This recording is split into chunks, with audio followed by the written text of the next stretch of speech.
Hello everyone, and welcome back to Midnight Horror. I know many of you use these videos to fall asleep, so before you drift off, I'd love it if you could leave a comment letting me know where you're listening from around the world. Also, don't forget to like and subscribe if you're enjoying the video. Story 1. The night was quiet, too quiet. The kind of quiet that fills you with an unease you can't quite shake. I was working the late shift at a small gas station off a deserted highway, the one you wouldn't stop at unless you absolutely had to. The fluorescent lights buzzed overhead as I leaned against the counter, watching the clock tick away the endless minutes of my shift. The station was isolated, with nothing but miles of dark road surrounding it. The occasional car passed by, but the only real noise was the hum of the vending machines and the soft music playing from the radio. I didn't expect much excitement, but at around 2 a.m. a man walked in. He was tall, dressed in a dark coat despite the heat, and his face was pale under the dim lights. His eyes were the first thing I noticed, wide open and unblinking. It was like he hadn't even noticed that blinking was a natural thing to do. His gaze didn't move as he approached the counter, and his voice was eerily flat when he asked for directions. "Can you point me toward Highway 82? He asked, his words cold and deliberate, as though he'd rehearsed them 1,000 times. I blinked, trying to shake off the unsettling feeling creeping up my spine. "Yeah. Just head back the way you came. Take a left at the next junction, and it'll be about 10 miles up." I tried to keep my voice steady, but I couldn't shake the feeling that something was off about him. He nodded slowly, his gaze never leaving my face. His eyes were hollow, as if he wasn't fully there. I could feel the weight of his stare, and it made my skin crawl. The more I looked at him, the more I started to feel like I was the one being observed, like he was watching me, waiting for something. I shifted uncomfortably behind the counter, but he didn't seem to notice my unease. "Is that all?" he asked, his voice still flat, no emotion, just words. Yeah. That's it," I replied, trying to get back to my routine. But something told me that this wasn't a normal interaction. His eyes were still locked on mine as I turned to grab a map from under the counter, but when I looked back, he was already gone. He hadn't even turned to leave the store, he had just vanished, almost like he had melted into the shadows outside. I shook my head, trying to rationalize it. It had been a long shift, and maybe I was just tired. Still, I couldn't get rid of the feeling that something wasn't right. I checked the time, 2:10 a.m. Not much had passed since he came in, but my nerves were already on edge. I went about my business, filling up the coffee machine and wiping down the counter. Anything to distract myself from the feeling that lingered in the air. Then, the strangest thing happened. Around 3 a.m., I decided to take a break and step outside for some fresh air. As I reached for the door, something caught my eye. My car keys, which I had left on the counter, were missing. I immediately felt my stomach drop. I searched the counter frantically, thinking maybe I'd misplaced them, but they were nowhere to be found. It was as if they had disappeared into thin air. Panic set in. I checked my pockets, nothing. My car was parked just outside, and the thought of someone messing with it in the middle of nowhere sent a shiver down my spine. I stepped outside, scanning the area. The lot was empty, the same as it had been all night, but I felt like I was being watched again. My breath caught in my throat as I quickly returned to the store, locking the door behind me. I paced for a few minutes, trying to calm myself, but I couldn't ignore the dread that had settled deep in my chest. I thought about calling the police, but what could I say? My keys were missing, and I had no idea when they disappeared or who took them. That's when I decided to check the security footage. Maybe I'd find something that could explain it all. I sat down in front of the small monitor and rewound the footage from earlier in the night. The man had come in at 2 a.m., just like I remembered. He stood at the counter, asking for directions, his eyes never blinking. But then something strange happened. The footage didn't match my memory. The man didn't leave. He simply stood there, staring at me. His eyes, wide and unblinking, never shifted as I went about my work. He just stood there. I watched in disbelief, the hair on the back of my neck standing up. It was impossible. I had seen him leave the store, hadn't I? I fast-forwarded the footage, but the man remained in the frame, standing completely still. The clock on the video ticked forward, but the man stayed motionless, locked in place, his gaze fixed on the camera. My breath caught as the footage reached 2:30 a.m. The door opened, but the man didn't move. Someone else came in, but the man didn't react. He simply continued to stand there, like a statue. I couldn't take it anymore. My mind was racing, my heart hammering in my chest. I jumped up from the chair, grabbing my jacket and heading for the door. I wasn't sure what I thought I was going to do, run, hide, call someone, but before I could make it outside, something stopped me. The sound of footsteps echoed from behind. I whipped around, my pulse spiking, but the store was empty. Nothing. I blinked, trying to steady myself, but it felt like the walls were closing in.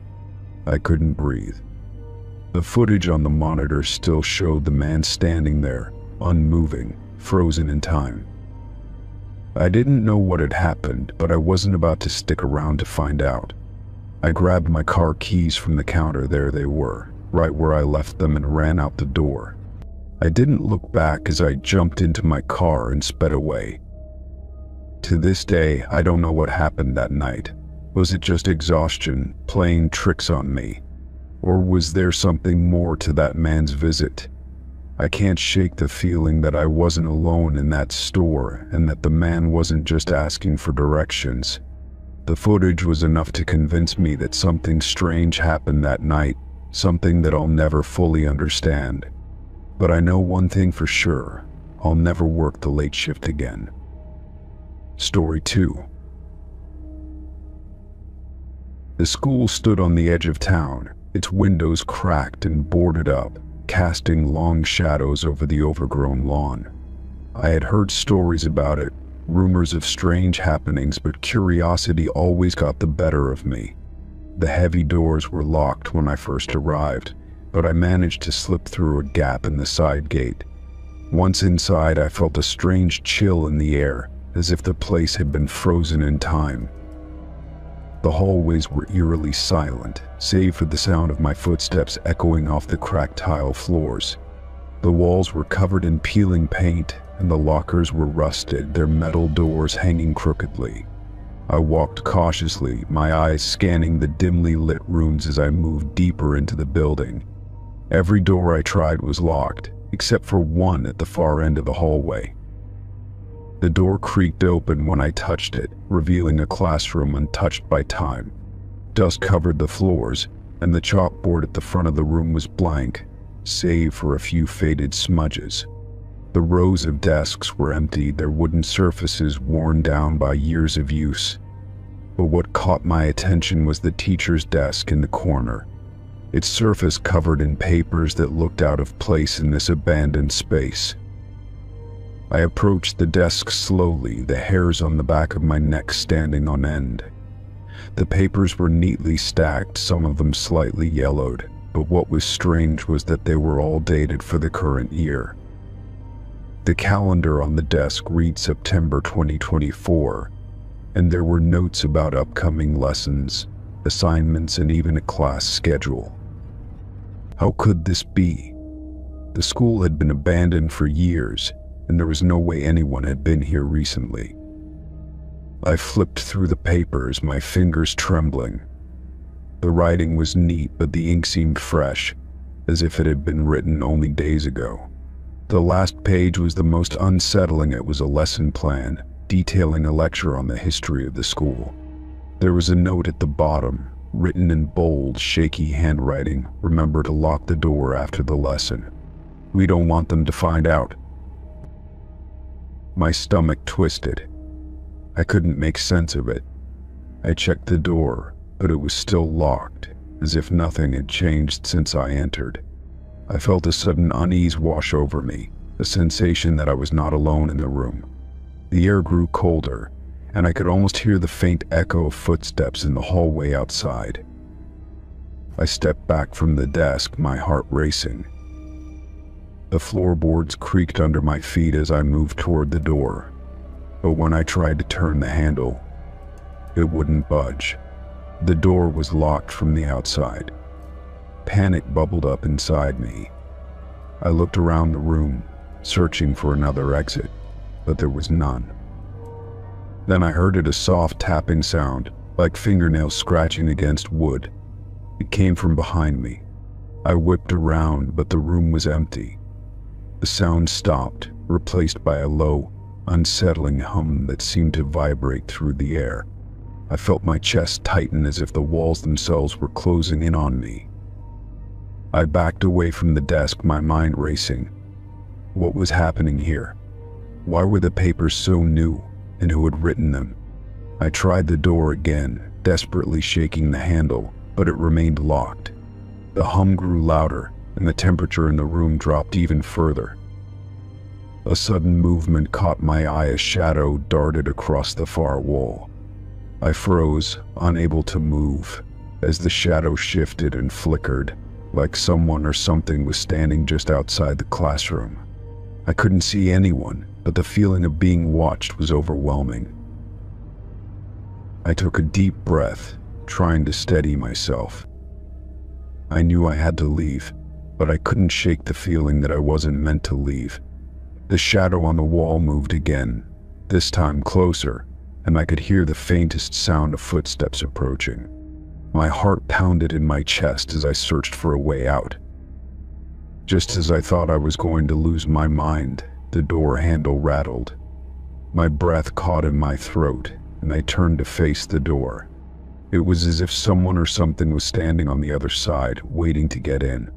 The tapping started again, louder this time, and I knew I had to act fast. I ran to the window, but it was covered in grime and dust, the glass thick with age. I tried to push it open, but it wouldn't budge. The air in the room was suffocating now, heavy with the weight of something unseen. I turned back to the desk, my mind racing, looking for any clues that might help me understand what was happening. That's when I saw a small, folded piece of paper tucked under the stack of lesson plans. I grabbed it, my hands shaking, and unfolded it carefully. The handwriting was different from the other papers, more frantic. It read, "Don't open the door. They're waiting for you. Leave now." I felt a chill run down my spine. Who had written this? And what did it mean? Before I could process the note, the door behind me groaned as if something was trying to force it open. I rushed to the corner of the room, hiding behind a stack of old textbooks, my breath coming in short, shallow gasps. The footsteps were louder now, unmistakable, and they were right outside the door. I could feel the tension in the air, the sense that something was about to happen. The door handle rattled again, and then it stopped. I didn't wait to see what would happen next. I ran to the window, pushing with all my strength until it finally creaked open. I didn't care about the broken glass or the mess. It was my only chance. As I climbed out of the window and dropped to the ground, I looked back at the school one last time. The classroom door stood wide open, and in the dim light of the setting sun, I thought I saw a figure standing inside, watching me. I didn't look back as I ran, but I couldn't shake the feeling that I had just escaped something much darker than I could ever understand. Story 3. The house stood hidden deep in the woods, its silhouette barely visible through the dense trees. I had been hiking for hours, the path leading me farther into the wilderness, when I stumbled upon it. The house seemed ancient, the paint peeling from its wooden exterior, but something about it piqued my curiosity. It looked abandoned, neglected, yet there was a strange feeling in the air, as if it had been waiting for someone to find it. The door creaked loudly as I pushed it open, the hinges groaning in protest. The moment I stepped inside, a strange warmth washed over me, contrasting sharply with the cold, damp air outside. The floors were covered in layers of dust, and cobwebs clung to the corners of the rooms. It was clear that no one had lived here for years, yet the smell, distinct and comforting, drifted toward me from somewhere deeper in the house. I followed the scent, my footsteps muffled by the worn hardwood floor. As I walked through the hall, the house seemed to grow quieter, the only sound the steady thumping of my heart in my chest. The living room was dim, the sunlight barely filtering through the dirty windows, casting long shadows across the furniture. It looked like time had stopped here, furniture left in place, curtains half drawn, yet there was an odd sense of life lingering in the air. When I reached the kitchen, the smell of food grew stronger. My stomach growled, despite having just eaten during my hike. I couldn't help but wonder how the house could smell like freshly cooked food when no one had been here for so long. I hesitated at the doorway, a strange unease creeping over me as I looked inside. The kitchen was simple, with old wooden counters and a cast iron stove that looked like it hadn't been used in decades. But it was warm. The warmth radiated from the stove, despite the lack of any visible fire. A pot sat on the burner, steam rising from it, though there was no sign of anyone in the room. The air was thick with the scent of something savory, perhaps stew or soup, but nothing looked out of place. It was as if time itself had frozen, and whoever had been cooking had simply disappeared, leaving the meal behind. I stepped closer to the stove, my fingers brushing against the warm surface of the pot. My heart raced as I lifted the lid. Steam billowed out, clouding the air around me. Inside was a thick, dark broth, the contents unidentifiable in the dim light. It smelled delicious, comforting in a way I hadn't expected. But the more I stared at the bubbling pot, the more uneasy I became. It was as if the house itself was holding its breath, waiting for something to happen. A floorboard creaked behind me, sharp and sudden. I spun around, my breath catching in my throat, but the kitchen was still empty. There was no one there. The air felt heavier now, almost thick with anticipation. I glanced back at the stove, the pot still steaming as though it had just been placed there. The warmth of the kitchen no longer felt comforting, it felt invasive, as if something was watching me.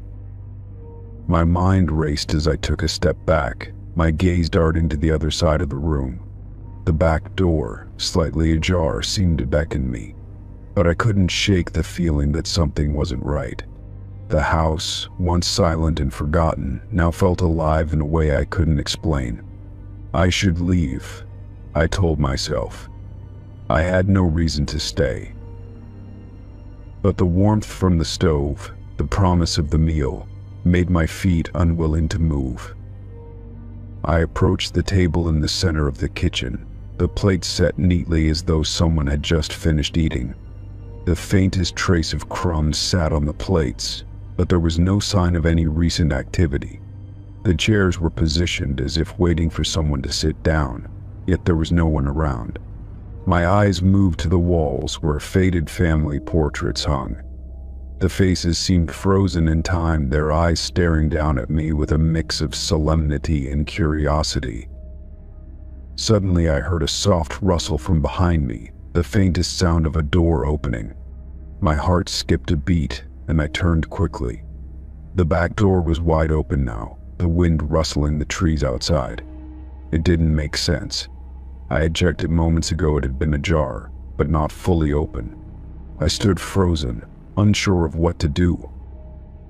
Then the smell of the food grew stronger, more overwhelming, as if it were calling me.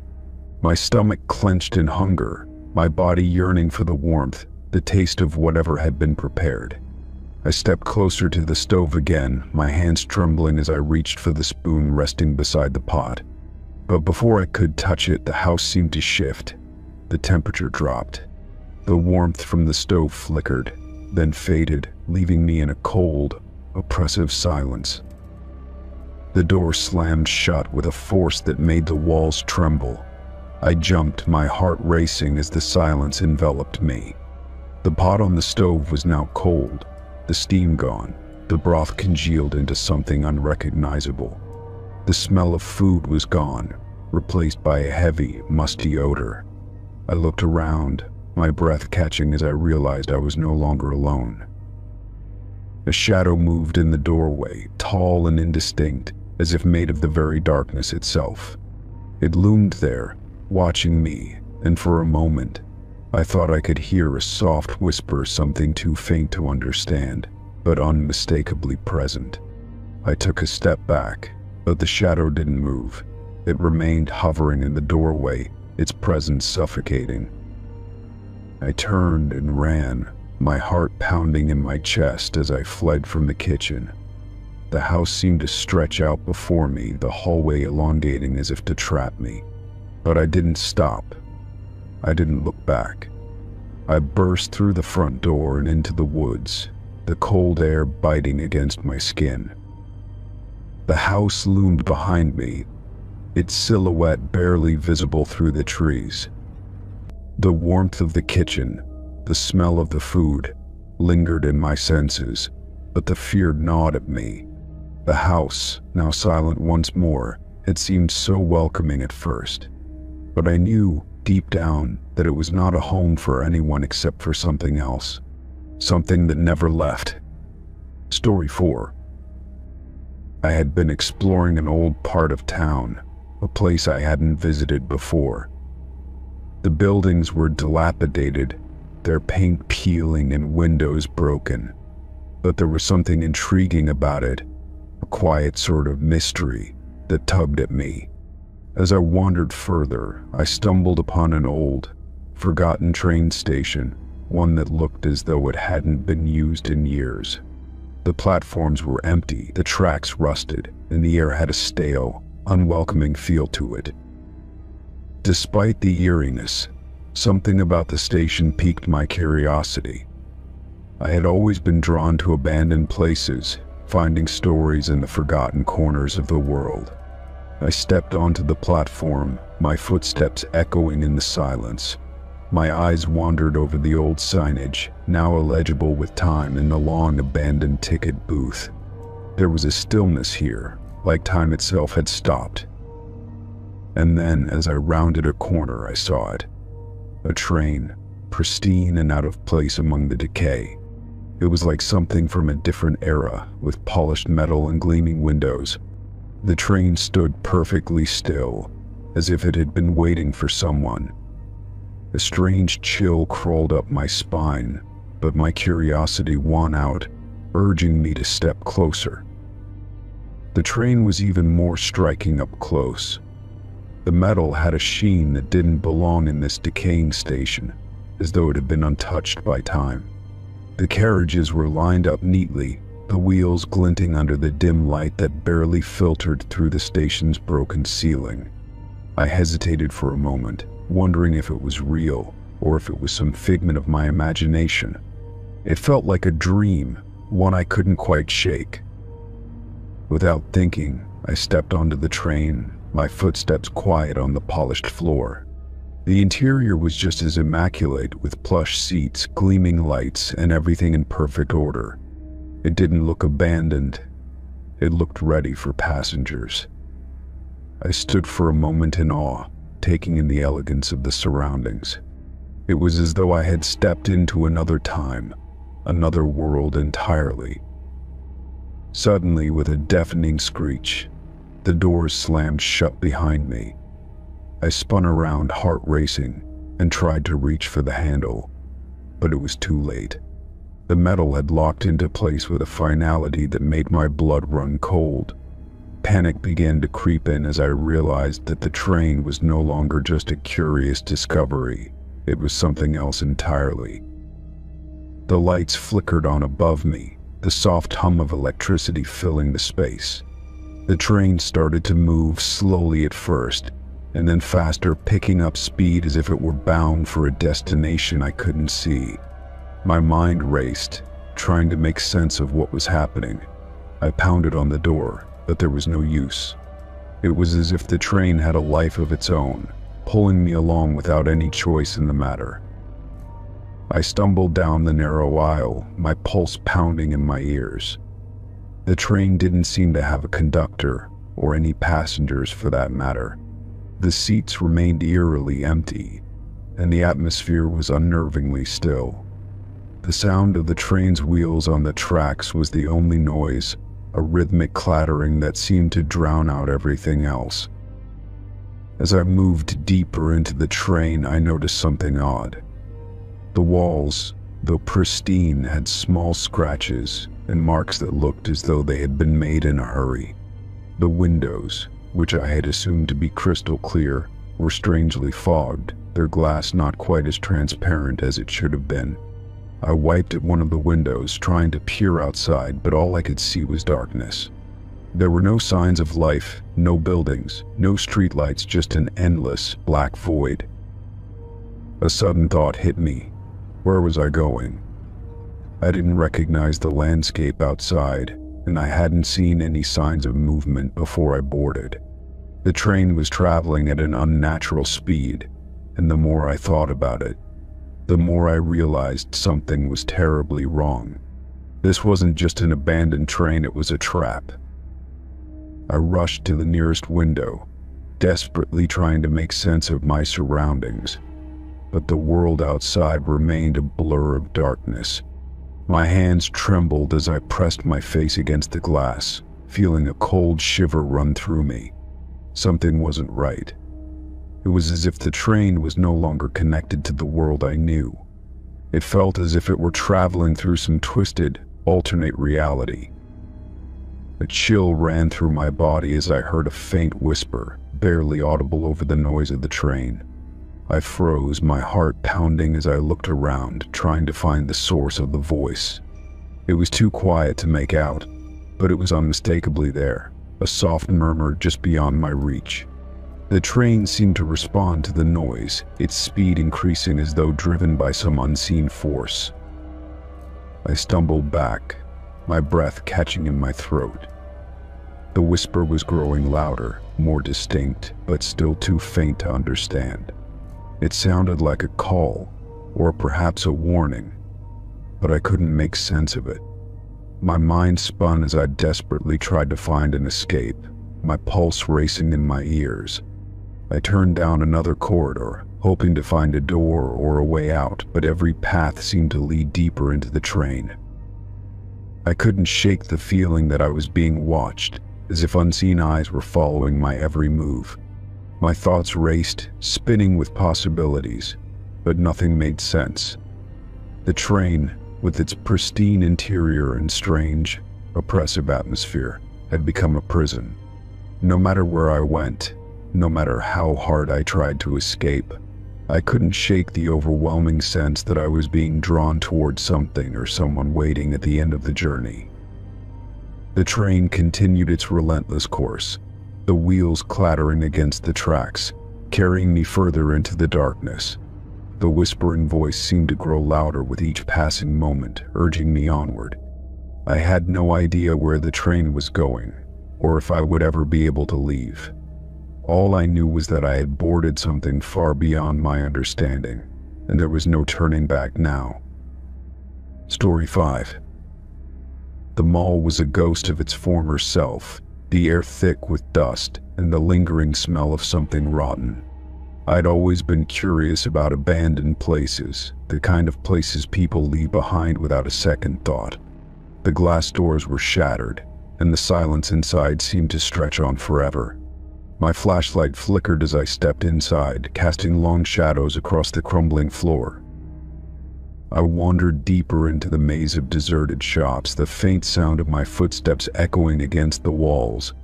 Some stores were completely empty, their shelves long stripped of anything useful. Others had been left seemingly undisturbed, like time had just paused. The remnants of long-forgotten advertisements hung from the walls, their once vibrant colors now faded and peeling. As I made my way past a series of empty storefronts, I noticed a shop at the far end of the hall that was still fully stocked. The lights flickered weakly from the inside, illuminating rows of mannequins dressed in clothes that looked strange in the stillness. The glass windows were lined with products, some of them oddly pristine as if untouched by time. Something about the scene unsettled me, but I was too intrigued to turn back. I pressed my palm against the cool glass, peering inside. The mannequins, dressed in outdated fashion, stood perfectly still in their poses. They were arranged in odd formations, one with a hand raised as if greeting someone, another mid-step, frozen in motion. I couldn't help but feel like I was being watched, even though I knew they were just lifeless figures. Yet there was something about the way they were positioned that made the hairs on the back of my neck stand up. I pushed open the door and entered the store. The bell above the door jingled faintly, but no one responded. I moved past the aisles of clothing, the shelves still full of neatly folded shirts and pants, some of them perfectly pressed. It was as if the store had been frozen in time, left exactly as it was when it had been abandoned. But that sense of stillness felt unnatural, oppressive, like I wasn't supposed to be here. I couldn't shake the feeling that I was being watched. I turned back toward the mannequins in the window, and my breath caught in my throat. One of them, a tall figure in a suit, had shifted. It wasn't a drastic change, but I could swear that its hand was no longer at its side. The fingers were curled slightly, as if it had been reaching out to me. I blinked, rubbing my eyes, and looked again. The mannequin was still frozen, its hand at its side, just like the others. I took a cautious step forward, my heart pounding louder in my chest. The flickering lights above me hummed as I walked deeper into the store. The mannequins in the window were still positioned the same, but that unsettling feeling hadn't gone away. I couldn't stop glancing back at them, half expecting one to move again when I wasn't looking. I moved past rows of dresses and shirts, my footsteps echoing through the emptiness. The more I walked, the more the silence pressed down on me, like the mall was holding its breath. I stopped at a display table covered with perfumes, the glass bottles catching the dim light. My reflection stared back at me from the polished surface, a ghostly figure in the dim room. Then I heard it. A faint scraping noise, like something dragging against the floor. My heart skipped a beat and I spun around. At first I thought it was just the wind or a loose board creaking, but the sound grew louder, coming from the direction of the window. I stared at the mannequins in horror. One of them had moved again. It was the same tall figure in the suit, but now its head was turned toward me, its eyes locked onto mine. The empty stare was unnerving, the black holes where eyes should be seeming to stare right into my soul. I froze, my breath catching in my throat. The mannequin's body was still stiff, its hands unmoving, but its head had tilted slightly as if observing me. I stepped back, my feet heavy on the floor. I tried to rationalize it. Maybe the wind had moved something or the light had played tricks on me. But when I turned to leave, I couldn't shake the feeling that something wasn't right. The store felt too alive. I was on edge, constantly checking over my shoulder, half expecting the mannequins to be closer. Their positions shifted. I moved quickly through the aisles, heading toward the door. My breath came in shallow gasps, the sound of my footsteps now too loud in the stillness. But as I reached the entrance, I glanced over at the mannequins one last time. The tall figure was standing right in the window, its hand now stretched out, palm open, as if inviting me to come closer. A sudden chill ran down my spine. I slammed the door behind me, heart racing as I stumbled back into the mall's main corridor. My mind raced, trying to make sense of what had just happened. Could it have been my imagination? Or had one of those mannequins really moved? The unsettling thought gnawed at the back of my mind as I hurried away from the store, not daring to look back. I didn't stop running until I reached the parking lot, the air outside colder than it had been when I entered. The mall loomed in the distance, dark and silent, its windows like empty eyes watching me as I left. I never went back, and I would never forget the feeling of being watched by those still, lifeless figures. Story 6. The asylum loomed ahead, its silhouette dark against the night sky.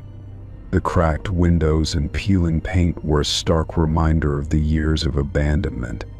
I had always been intrigued by the place, its history shrouded in rumors and whispers of the things that happened within its walls. I pushed open the rusted gate, and the creaking of metal seemed to welcome me into the forgotten grounds. As I stepped inside, the air was thick with dust and the scent of mildew. The once grand building now appeared dilapidated, its structure sagging with the weight of time. I couldn't help but wonder how such a place had been left to rot, as if no one dared to look back. I clicked on my flashlight, the beam slicing through the darkness as I moved deeper into the building. The floors groaned beneath my feet, each step causing the ancient wood to protest in a way that sent shivers down my spine.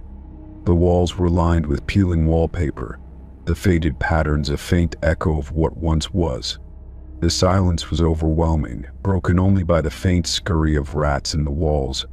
I couldn't help but feel a sense of unease settling in, as if I was being watched by unseen eyes. I wandered down the hallway, my flashlight flickering as I passed rooms that were long abandoned. The doors hung loosely on their hinges, their insides consumed by decay and neglect. I paused at one of the open doorways, peering into the darkened room. It was empty, except for the remains of old furniture, disheveled and covered in layers of dust. It was then that I heard the faint sound of footsteps. At first, I thought it was just my mind playing tricks on me, the creaking of the old building causing me to hear things. But as I continued down the hallway, the sound grew louder, and I realized that it was too deliberate to be an echo. Someone or something was following me. I quickened my pace, my heart beginning to race. The footsteps behind me mirrored my own, each step falling in sync with mine. I glanced over my shoulder, but there was nothing there, just the same empty hallway stretching out into the darkness. My breath caught in my throat, and I tried to tell myself it was just my imagination. But the footsteps didn't stop. They grew closer, and I felt a chill run down my spine as I realized that whatever was behind me was moving at the same pace. I stopped for a moment, listening, my pulse pounding in my ears. The footsteps halted as well, just a few feet behind me. I held my breath, trying to steady my shaking hands. I couldn't stay in place for long. Something told me that if I did, the entity behind me would catch up. I turned and bolted down the hallway, the sound of my own footsteps now deafening in my ears. But the other steps continued to follow, always too close, just at my heels. I could almost feel the presence behind me, as if it were reaching out, trying to grab me. I turned sharply into another corridor, hoping to lose whatever was following me, but it was no use. The footsteps never faltered, their pace matching mine exactly. I glanced into the rooms as I passed them, searching for a place to hide, but the doors were either locked or empty. The oppressive silence of the asylum only made the pursuit feel more sinister. My flashlight flickered again, and I cursed under my breath as the light sputtered out entirely. I was left in pitch darkness, my senses heightened to every sound around me. The footsteps were still there, echoing through the corridors, a constant reminder that I was not alone. My breath came in shallow gasps, and I could feel my anxiety rising with each passing second. I stumbled over something on the floor, my foot catching on debris, but I caught myself just in time. I couldn't afford to fall, not now. I pushed forward, my legs burning with the effort. The sound of footsteps growing louder, closer. I couldn't understand how they seemed to be right behind me, as if whatever was following me was just as determined to keep pace. I turned down another hallway, hoping to find an exit, but the building seemed endless, stretching out in all directions. The footsteps still followed, and the air grew colder, heavier, as if the very walls were closing in on me. I couldn't see anything, but I could feel the presence looming just behind me, always just out of reach. Suddenly, I heard a door slam open ahead of me, followed by the unmistakable sound of chains dragging across the floor. My heart skipped a beat. I had to get out now, but as I ran toward the sound of the door, I felt the air grow thick with a sense of impending doom. The footsteps behind me had stopped, but there was no relief. Instead, I heard a soft whisper, as if someone was breathing my name from the darkness. I turned quickly, my flashlight trembling in my grip, and there it was, a shadow, standing just at the edge of the beam. It was tall and thin, its features obscured by the darkness, but its presence was unmistakable. It was waiting for me. I wanted to scream, but my throat was dry, the words trapped inside me. The shadow moved closer, its footsteps silent but purposeful. I turned and bolted, pushing my way through the maze of hallways, my breath ragged in my chest. But no matter how fast I ran, the shadow was always there, just a step behind, its breath heavy on my neck. I reached a staircase at the end of the corridor and scrambled up, desperate to escape whatever had been following me. When I reached the top, I looked back, and the shadow was gone. The footsteps had ceased. For a moment I thought I was safe. But then I heard something else louder, closer. A whispering, my name being called out from the darkness. I turned toward the exit, but the doors were locked, trapping me inside with whatever waited in the asylum's depths. Story 7. The old factory loomed before me, its decaying exterior barely holding together after years of abandonment. I had heard rumors about this place, whispers of strange noises and flickering lights late at night, but I was curious. I had to see for myself. The factory had once been a thriving hub of industry, but now it was just another relic of the past, swallowed by time and neglect.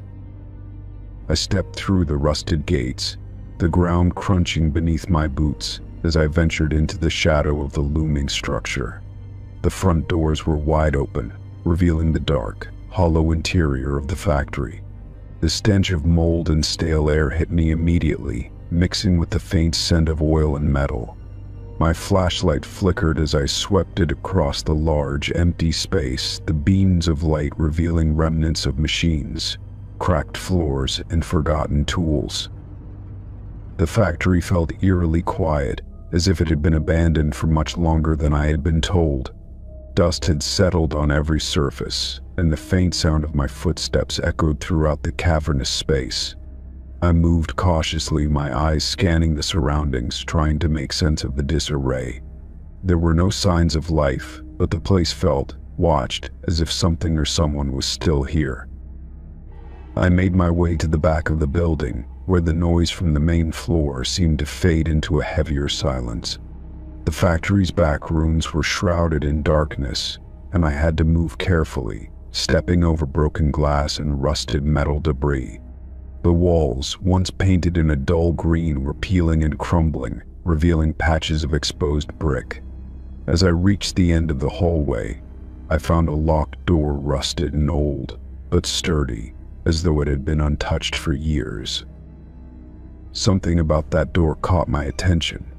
It stood out from the rest, the wood faded but intact. I tried the handle, but it wouldn't budge. I stepped back and examined it, my mind racing with possibilities. Why was it locked? What could be hidden behind it? I searched around the area, hoping to find a key or some other way to gain access. After what felt like an eternity, I spotted an old keychain lying near a pile of old crates. The key was heavy and looked like it hadn't been used in years, but it fit the lock perfectly. I took a deep breath, steeling myself for whatever I might find behind that door, and slowly turned the key. The lock clicked open, and with a creak, the door swung wide. The room beyond was dark, but a strange warmth emanated from within, almost as if the air itself had been disturbed recently. I hesitated, my heart pounding in my chest before stepping through the threshold. What I found inside was beyond anything I had expected. The room was lined with rows of old workbenches, each cluttered with tools, hammers, wrenches, and saws, all arranged with eerie precision.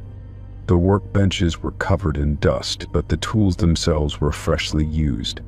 Grease smudges stained the wooden surfaces, and I could see faint fingerprints on the handles of the tools. Someone had clearly been here recently, using them as if the factory were still operating. I froze, my mind struggling to comprehend what I was seeing. The room was untouched by time in a way that felt wrong. It was as if someone had been working here just hours before I arrived. I stepped forward cautiously, my flashlight illuminating the surfaces of the benches. On one of them, I noticed a half-completed project, an old metal piece, bent and shaped but not yet finished. It looked like it had been abandoned in the middle of production. I ran my fingers over the cold metal, trying to piece together what had happened. There were no signs of a struggle, no indication that anyone had been forced to leave. But the tools, those freshly used tools, made it impossible to shake the feeling that someone or something was still working here. The air felt thick, charged with an energy I couldn't explain, as if the factory was holding its breath, waiting for me to leave. I moved to another bench, my heart pounding in my chest. There was something almost alive about the room, as if the machines themselves were watching me. The walls were lined with shelves holding more tools, some neatly arranged, others discarded carelessly. On one of the shelves, I noticed an old, leather-bound journal. Its pages were yellowed with age, but it looked as if it had been used recently. I reached for it, the spine creaking as I opened it to the first page. The writing was cramped and hurried, scrawled in ink that had bled into the pages. It was difficult to read, but one sentence stood out above the rest. "They won't stop coming. I have to keep working." My skin prickled at the words. I flipped through the pages, but the writing became more erratic and harder to understand. Whoever had written it seemed to be spiraling into madness, trapped in the factory with no way out. Suddenly, a noise broke the silence. It was faint at first, just a soft scraping sound, but it quickly grew louder, closer. My blood ran cold as I turned toward the source of the noise. The shadows seemed to shift, stretching across the room as if they had a life of their own. I backed away from the workbench, my breath shallow and fast, but the noise persisted. It was coming from the far corner of the room, where a pile of discarded machinery sat. I stepped cautiously toward the corner, my heart hammering in my chest. As I approached, the noise stopped abruptly, and the room fell silent once again. I stood still, waiting, but nothing moved. The air grew thick with tension, and I realized I was no longer alone in the factory. Without another thought, I turned and bolted for the door, slamming it shut behind me. The sound of scraping followed me as I ran through the darkened hallways, my footsteps echoing through the empty building. I didn't stop until I reached the main entrance, where the cold night air greeted me like a breath of relief. I didn't look back as I hurried out of the factory, but I knew one thing for certain. Whatever had been left behind in that locked room was not meant to be found, and I would never come back. Story 8. I had always been drawn to old libraries, the kind that seemed to exist outside the boundaries of time. There was something about the smell of old paper and the silence that invited curiosity. One rainy afternoon, I stumbled upon a library hidden in the heart of the city, its exterior so weathered it looked like it had been untouched for decades. Its wooden doors creaked as I pushed them open, the chill from outside following me in. Inside, the library was dim, lit only by the occasional streak of light filtering through the dusty windows. Shelves stretched high up to the ceiling, filled with books that looked like they had not been touched in years. The air was thick with the scent of aged paper and leather, and I could hear nothing but the faint hum of the world outside. As I wandered down the aisles, the silence wrapped around me, making every step seem louder than it should have been. I was lost in the rows of books, my fingers grazing the spines as I searched for something that would catch my attention. There was an undeniable pull toward the back of the library, where the shelves seemed to grow older, the books more worn. It was almost as if something was guiding me, whispering to me from the shadows of the forgotten shelves. As I rounded the corner, I found a door that led into a small, secluded room. The room was small but strangely inviting, with its walls lined with ancient books, all of them undisturbed by the passage of time. Dust motes floated in the air, catching the sparse light that filtered in from a cracked window.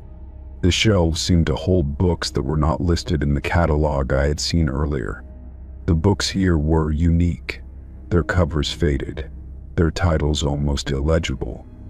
Yet, despite their age, they exuded an undeniable aura of mystery.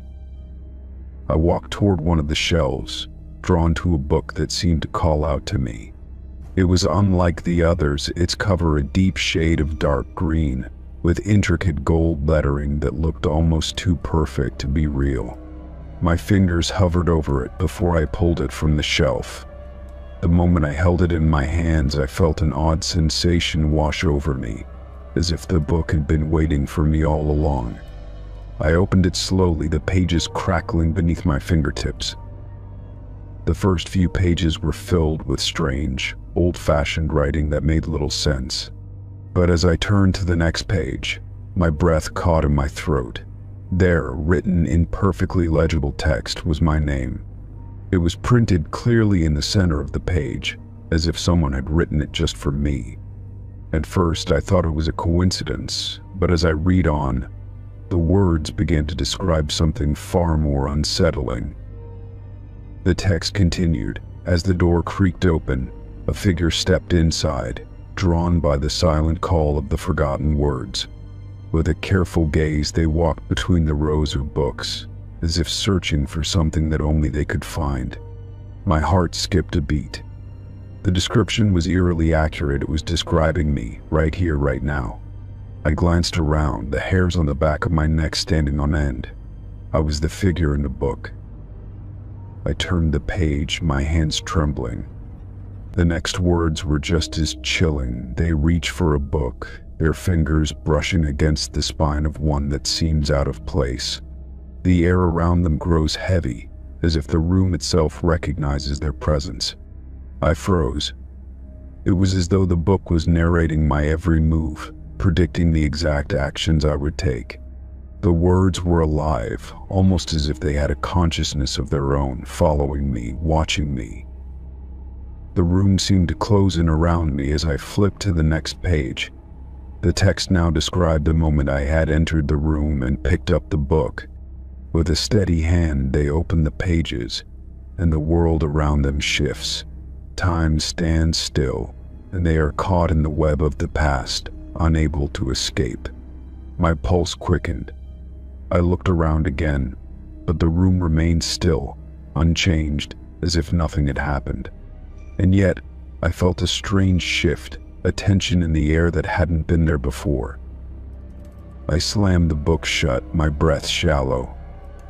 I tried to convince myself it was some sort of prank, A coincidence that the book seemed to describe my actions.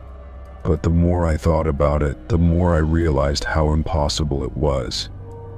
The book hadn't just described what I had done, it had predicted it, almost as if it knew I would come to this exact moment. I had never been in this library before, had never even heard of this room, and yet the book had written my every movement. I rushed to put the book back on the shelf, but a strange compulsion held me in place. The room felt smaller now, the air thicker, as though the walls themselves were watching me. I glanced down at the open pages once more, half expecting to see my name again. To my surprise, the pages had changed. The text was different now, a new narrative unfolding before me. They turned to leave, but the door is no longer there. The room has no exit. They are trapped in the story, bound by the ink that holds them within its grasp. My heart pounded in my chest. I looked up from the book, panic rising within me. The door was still there, but the feeling of being trapped, of being part of something larger than myself, was undeniable. I tried to step toward the door, but something held me back. It was as though the room itself was refusing to let me go. I turned back to the book, hoping for some sort of answer, but it was too late. The story had already written its conclusion, and I was no longer just an observer. I stood there in the small, dim room, the weight of the book in my hands, knowing I was no longer in control of the story. The room, the library, the book, they had all become part of something much bigger, something that I had unwittingly stepped into. And now there was no escaping the narrative that had been written for me. Story 9. The forest was thick with the scent of damp earth and the sound of rustling leaves as I made my way through the dense trees. I had been hiking for hours, hoping to find something worth the trek, something hidden deep in the wilderness. It wasn't unusual for me to wander off the beaten path, but today felt different, like I was being drawn toward something, though I wasn't sure what. As I pushed through the brush, a clearing opened up ahead, revealing an old, crumbling structure.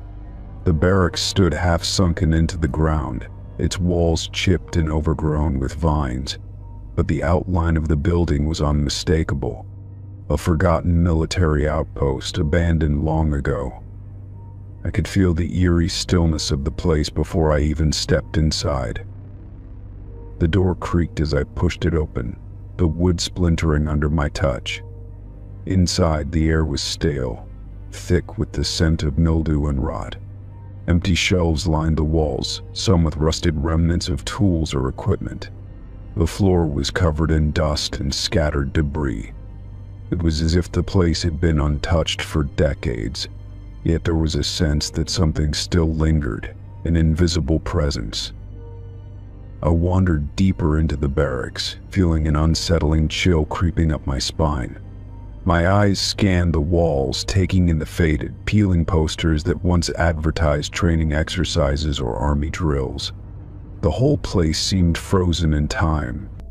The silence was unnerving, broken only by the occasional squeak of the wooden floor beneath my feet.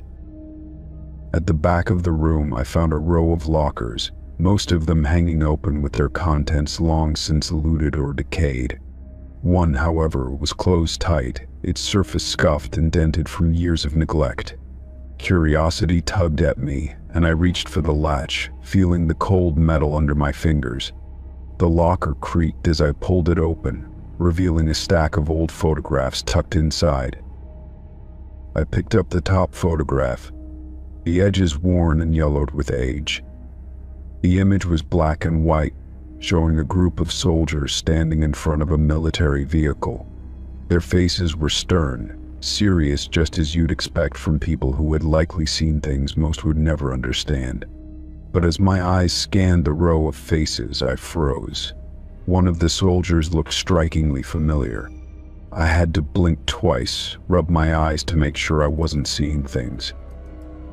There, in the middle of the group, was a man wearing a military uniform. His features were distinct dark eyes, a strong jawline, and a slight scar near his right eyebrow. The more I looked, the more I realized the soldier in the photo was me.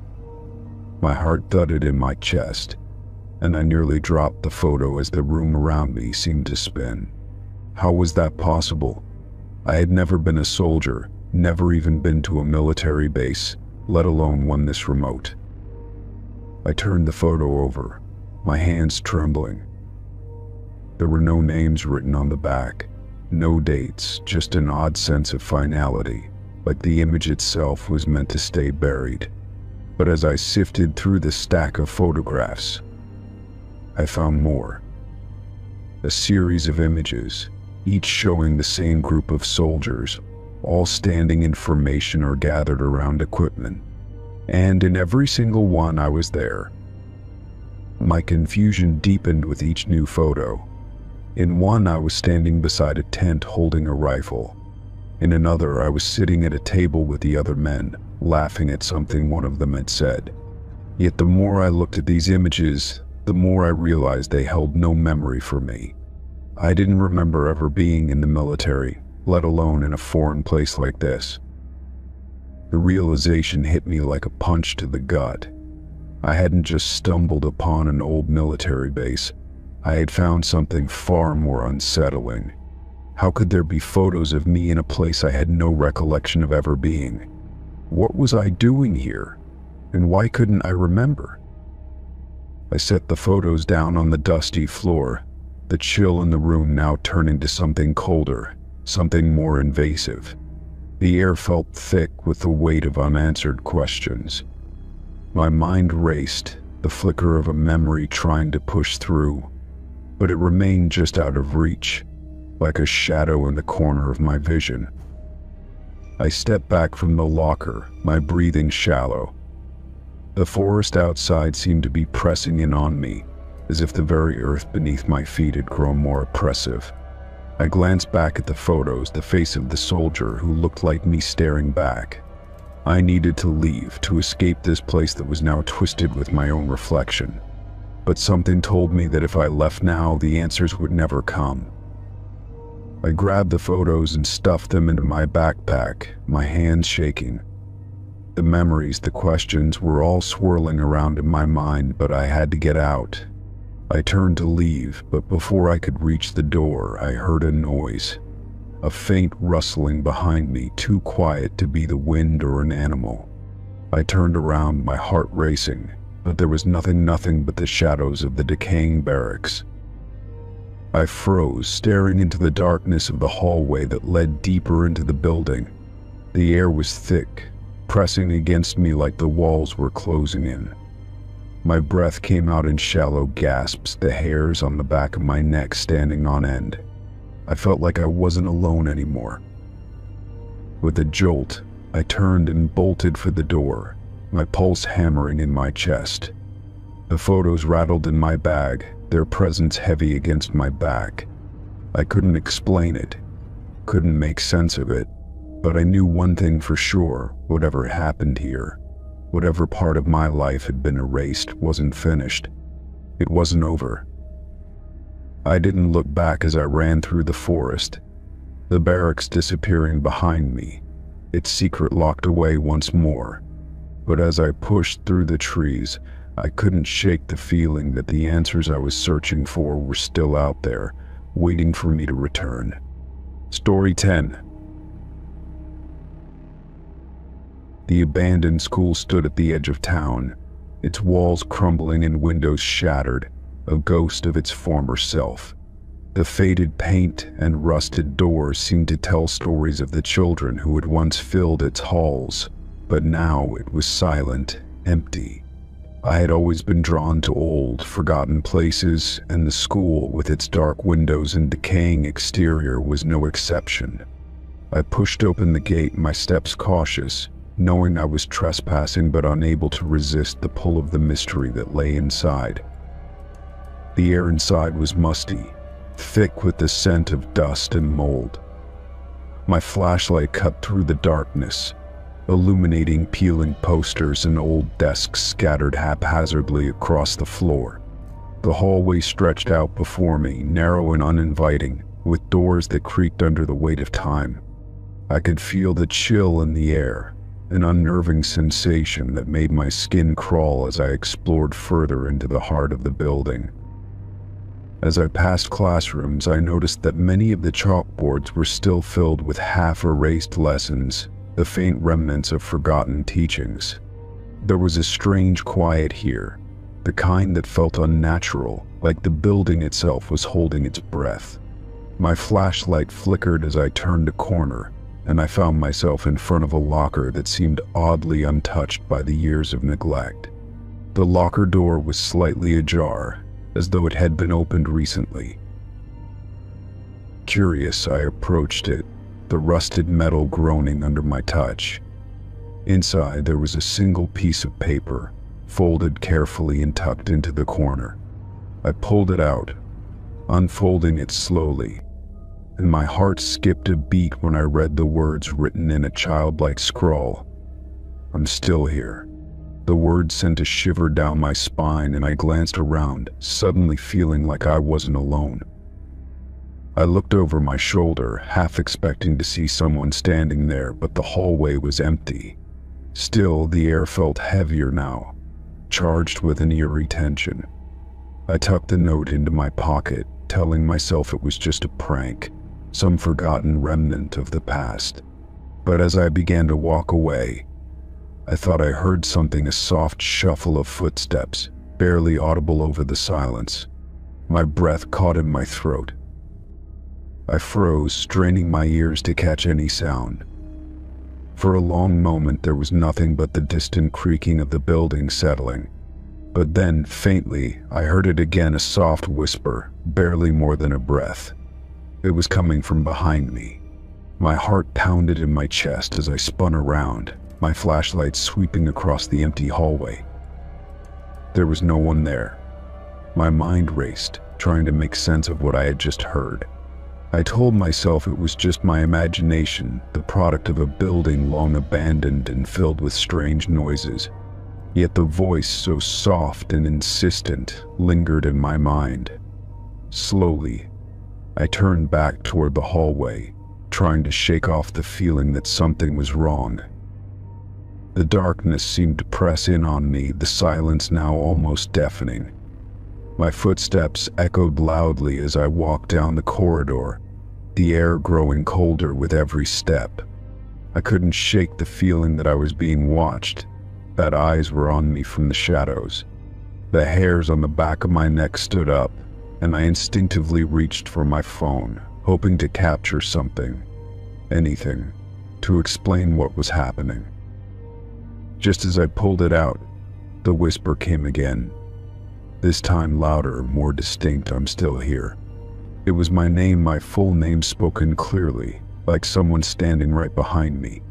I spun around, my flashlight shaking in my hand, but the hallway was still empty. My breath came out in short gasps, my mind racing with the possibilities. I backed up toward the nearest door, my hand trembling as I reached for the handle.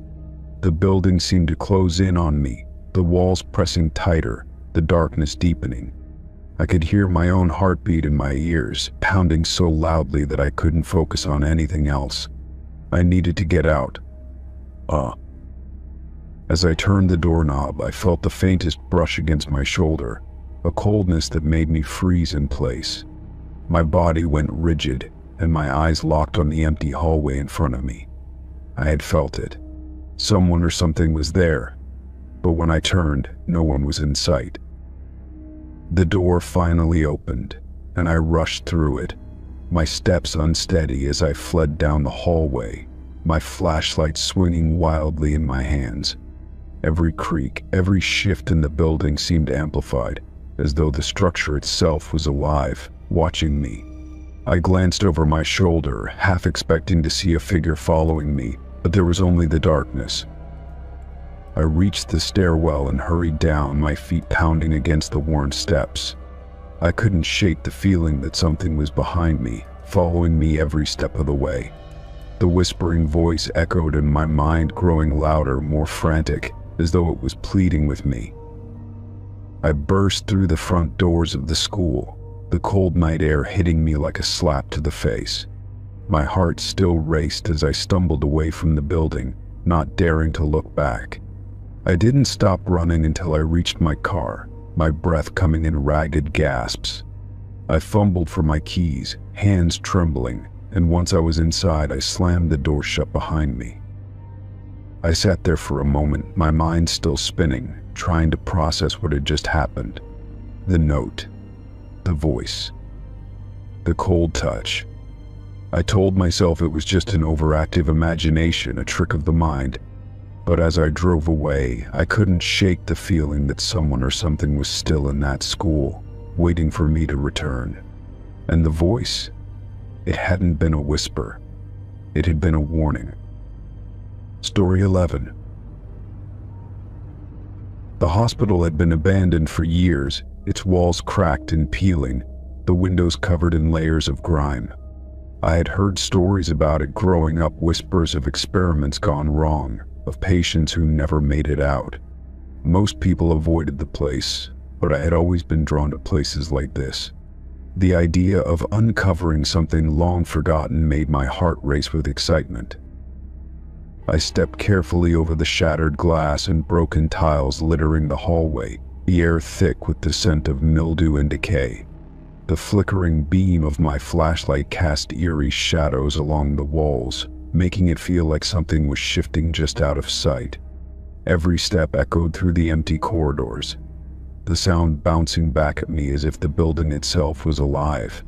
I passed old patient rooms, their beds rusted, their curtains torn and swaying gently as if moved by unseen hands. Further inside, I found an open door with faded lettering above it, operating room. Something about it sent a chill down my spine, but I pushed forward, my curiosity winning over my unease. The door creaked loudly as I stepped inside, the sound almost deafening in the silence. The room was massive, with a large operating table in the center, its metal surface dull with time. Above it, a single overhead light still hung, dangling slightly, as if someone had once grabbed it in a hurry. I swept my flashlight across the floor and felt my stomach twist. The tiles beneath me were stained dark, the unmistakable color of dried blood splattered across them. It looked like something had been dragged across the room, the smears forming streaks that led toward the far wall. My breath hitched as I followed the marks, each step making my heart pound louder in my ears. On the counter beside the table, the surgical mask sat abandoned, its once white fabric now soaked in deep red. The sight of it made my skin crawl.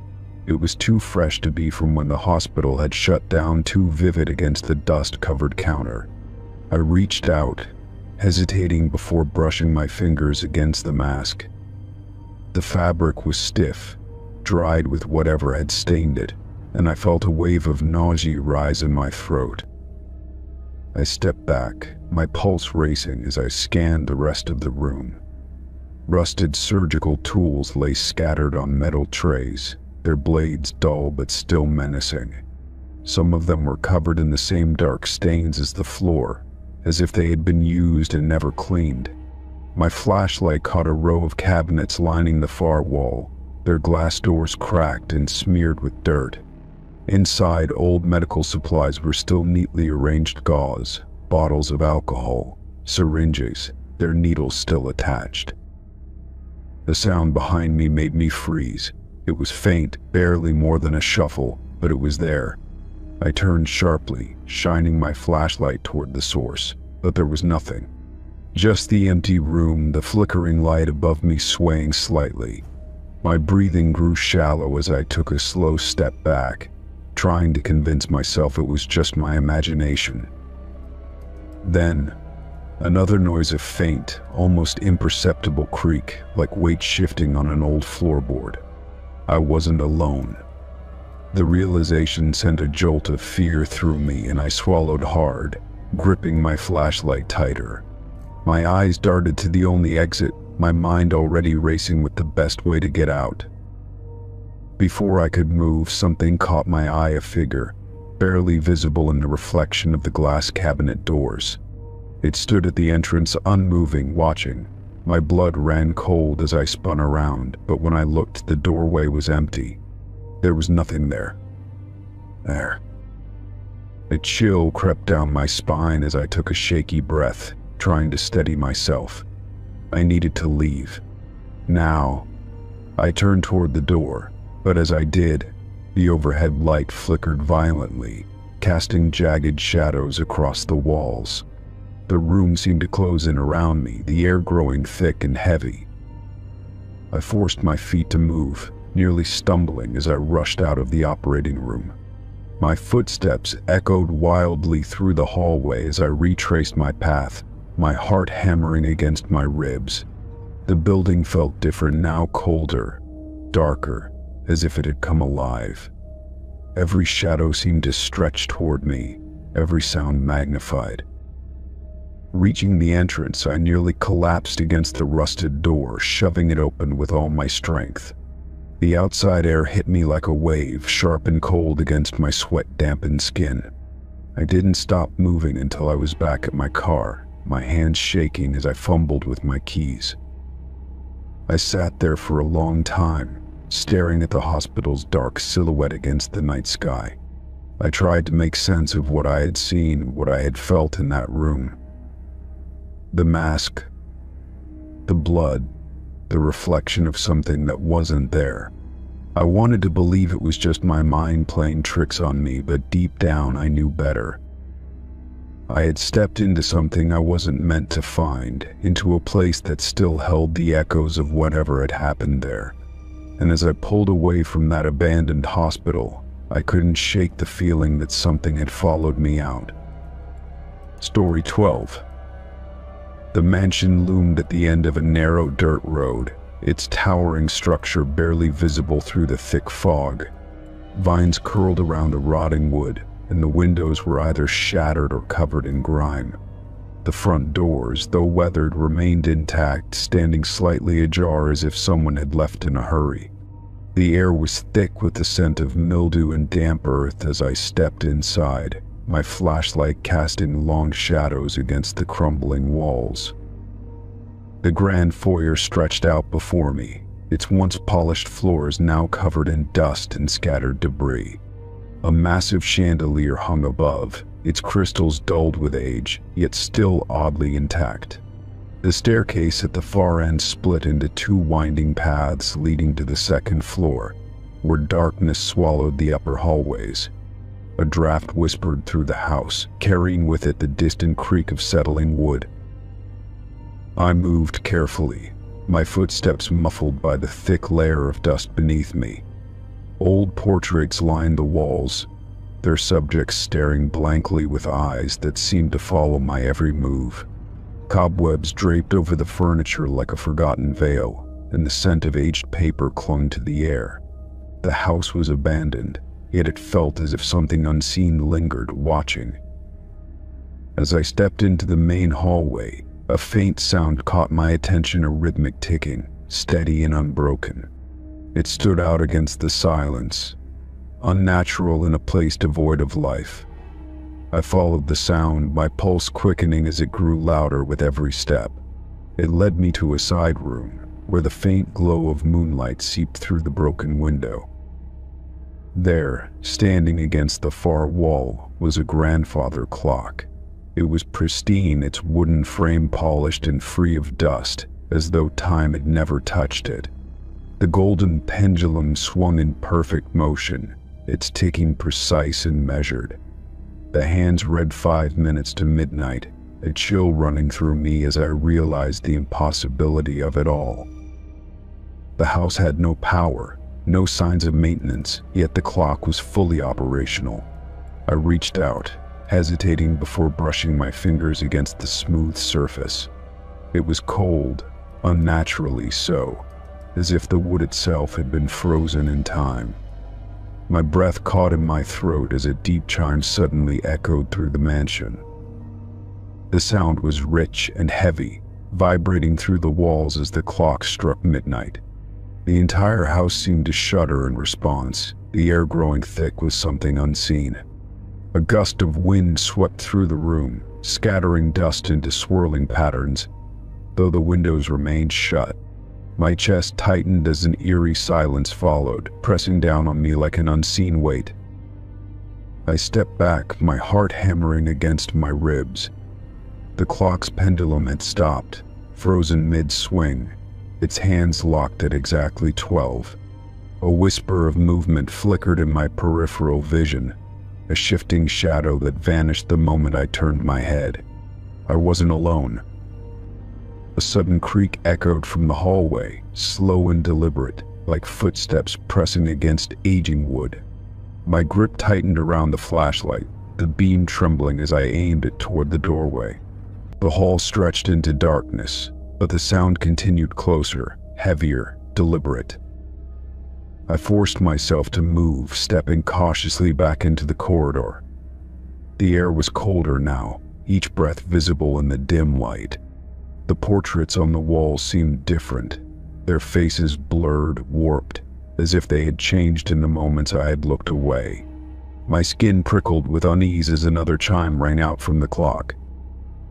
The sound was impossibly loud, rattling the very foundation of the house. The floorboards beneath me groaned, shifting under my weight as if something was waking beneath them. The chandelier above trembled, its crystals clinking softly like wind chimes caught in a storm. I needed to leave. I turned toward the front doors, but the hallway now seemed impossibly long, stretching further than it should. My steps quickened, the pounding of my heart drowning out the distant ticking that had started again. The walls felt closer, the air heavier, pressing against my chest with suffocating weight. Just as I reached the foyer, the doors slammed shut with a deafening force. I staggered back, my flashlight flickering as the shadows thickened around me. A breath of cold air brushed against my neck, sending a shiver down my spine. The whisper of movement was closer now, just beyond the edges of my vision. I turned, expecting to see nothing, but something was there. A figure, barely distinguishable in the dim light, stood at the base of the staircase. It was motionless, its head tilted slightly, as if studying me. My blood ran cold as the clock chimed once more, and the figure took a step forward. The air around me shifted, the very house seeming to pulse with something ancient and unseen. I backed away, but the figure mirrored my movements, slow and deliberate. I could see no features, only the outline of something human, something that did not belong. The chime rang out again, and this time the entire house groaned in response. The walls trembled, dust cascading from the ceiling like falling ash. The figure took another step, its presence suffocating, pressing against my mind with a force I could not comprehend. Desperation took hold, and I turned back toward the doors, throwing my weight against them. They did not budge. The clock struck again, the sound splitting through the air like a scream. The figure was closer now, just feet away, though I had not seen it move. A final chime rang out, and the lights of my flashlight flickered violently before plunging me into darkness. The last thing I heard was the ticking of the clock, steady and endless, as something cold brushed against my shoulder. Then, silence. Story 13. Then, the warehouse loomed in the darkness, its rusted exterior barely illuminated by the dim glow of the moon. I had stumbled across it by accident, my curiosity getting the better of me. The front doors were sealed shut with a heavy chain, but a broken window near the side gave me easy access. As I climbed through, the air inside felt thick, heavy with the scent of dust and decay. The vast interior stretched before me, rows of rusted shelves and forgotten machinery standing like silent sentinels. My footsteps echoed against the concrete floor, each sound amplifying the eerie silence. There were no signs of recent activity, no footprints in the dust, no evidence that anyone had been here in years. Yet something about this place felt different, as if it had been left behind for a reason. I moved deeper into the warehouse, my flashlight casting long shadows against the walls. Old crates and broken pallets littered the floor, some marked with faded shipping labels. The deeper I went, the more I felt an odd sense of unease creeping up my spine. I wasn't sure if it was the emptiness or the sheer stillness of the place, but I had the unsettling feeling that I was not alone. At the far end of the warehouse, I found a door slightly ajar. Unlike the rest of the building, this door looked untouched clean, with no signs of rust or decay. I hesitated, gripping the handle before slowly pushing it open. The room beyond was an office, perfectly preserved, as if someone had left it just yesterday. The desk in the center of the room was neatly arranged, with a single file resting on top. The sight of it made my chest tighten with an inexplicable dread. Something about the way it sat there, waiting, felt deliberate. As I stepped closer, my breath caught in my throat when I saw the name on the tab. It was my own. I reached for the file with trembling fingers, my heart hammering in my chest. The paper was crisp, the ink fresh, as if it had been placed here recently. I hesitated before opening it, my mind racing with possibilities. There was no logical reason for my name to be here, no reason for anything about me to be inside this abandoned warehouse. I flipped open the file and felt my stomach drop. The pages inside detailed events from my past, things I had never spoken about to anyone. Incidents from my childhood, mistakes I had buried, fears I had never voiced. Every detail was written with precision, as if someone had been watching me for years. My hand shook as I turned the pages, scanning the words in growing horror. There were things here even I had forgotten, memories so deeply buried that reading them felt like reliving them all over again. The handwriting was neat, methodical, as if documenting my life was nothing more than routine. But the more I read, the more I realized something terrifying. The last page was dated today. The entry described my arrival at the warehouse, down to the exact time I had climbed through the broken window. My blood ran cold as I stared at the words, unable to comprehend how it was possible. I hadn't told anyone I was coming here. I had made the decision on a whim, with no one knowing my whereabouts. A creak sounded from somewhere outside the office, a slow, deliberate noise that sent a jolt of panic through me. I snapped the file shut, my heartbeat thudding in my ears. I wasn't alone. Someone had been here recently, maybe they were still here now. My mind screamed at me to leave, but my legs felt rooted to the floor. Another sound, closer this time. Footsteps, measured and deliberate, echoing against the concrete. I held my breath, my eyes darting to the door. The office had no windows, no way out except for the entrance. If someone was coming, I had nowhere to hide. The footsteps stopped just outside, the silence pressing in around me. I gripped the file tightly, backing away from the desk as the door creaked open. A shadow stretched across the floor, long and unmoving. My throat tightened as I tried to steady my breathing, waiting for whoever or whatever was there to step inside. But the shadow didn't move, didn't shift. It just stood there, as if waiting. The air felt heavy, suffocating, as I forced myself to take a step forward. The shadow remained still, its source obscured by the dim hallway beyond the door. Gathering every ounce of courage I had, I reached for the handle and yanked the door open. The hallway was empty.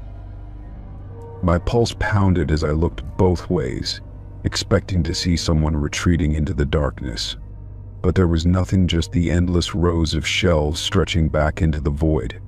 I turned, ready to leave the office behind, but then I saw it. The file was no longer in my hands. It was back on the desk, perfectly aligned, as if I had never touched it. I didn't think. I ran, My feet pounded against the floor as I sprinted through the warehouse, my flashlight bouncing wildly in my grip. Every shadow seemed to move, every creak of the old building a whisper of something just behind me. The air felt thick, as if the walls themselves were closing in. I reached the broken window and scrambled through, my breath coming in ragged gasps.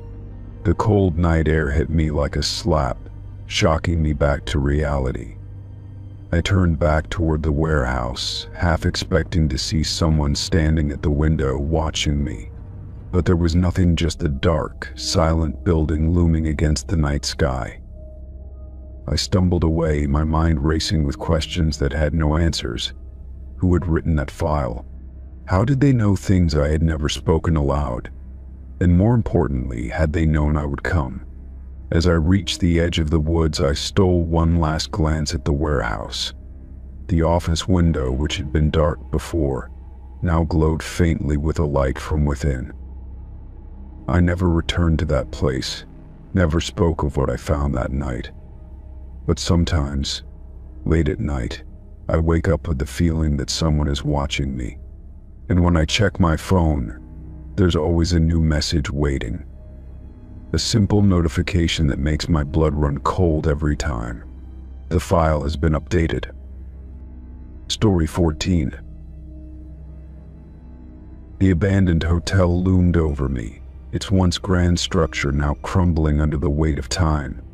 The windows were broken, gaping holes in the dark facade, and the air smelled of dust and decay.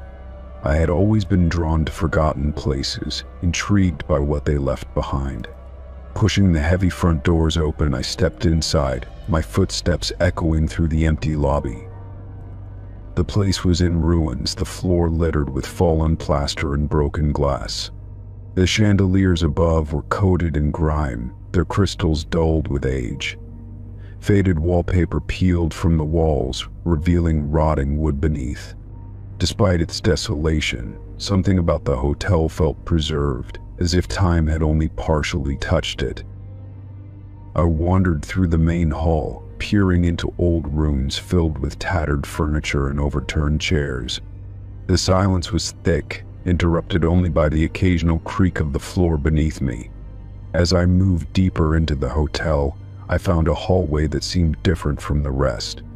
The air felt heavier, and the walls were unmarked by graffiti, unlike the others I had seen.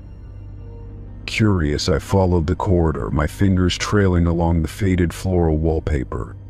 At the end of the hall, I noticed a door that didn't match the others. It was smaller, with no number on it, and the handle was coated in dust.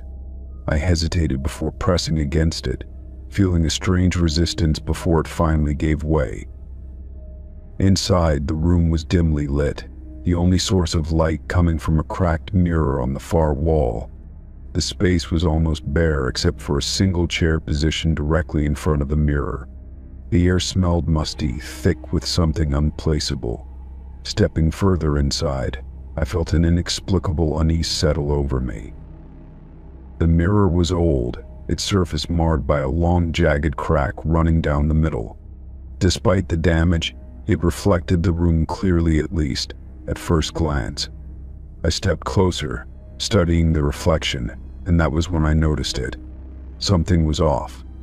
The details were wrong, subtle but undeniable.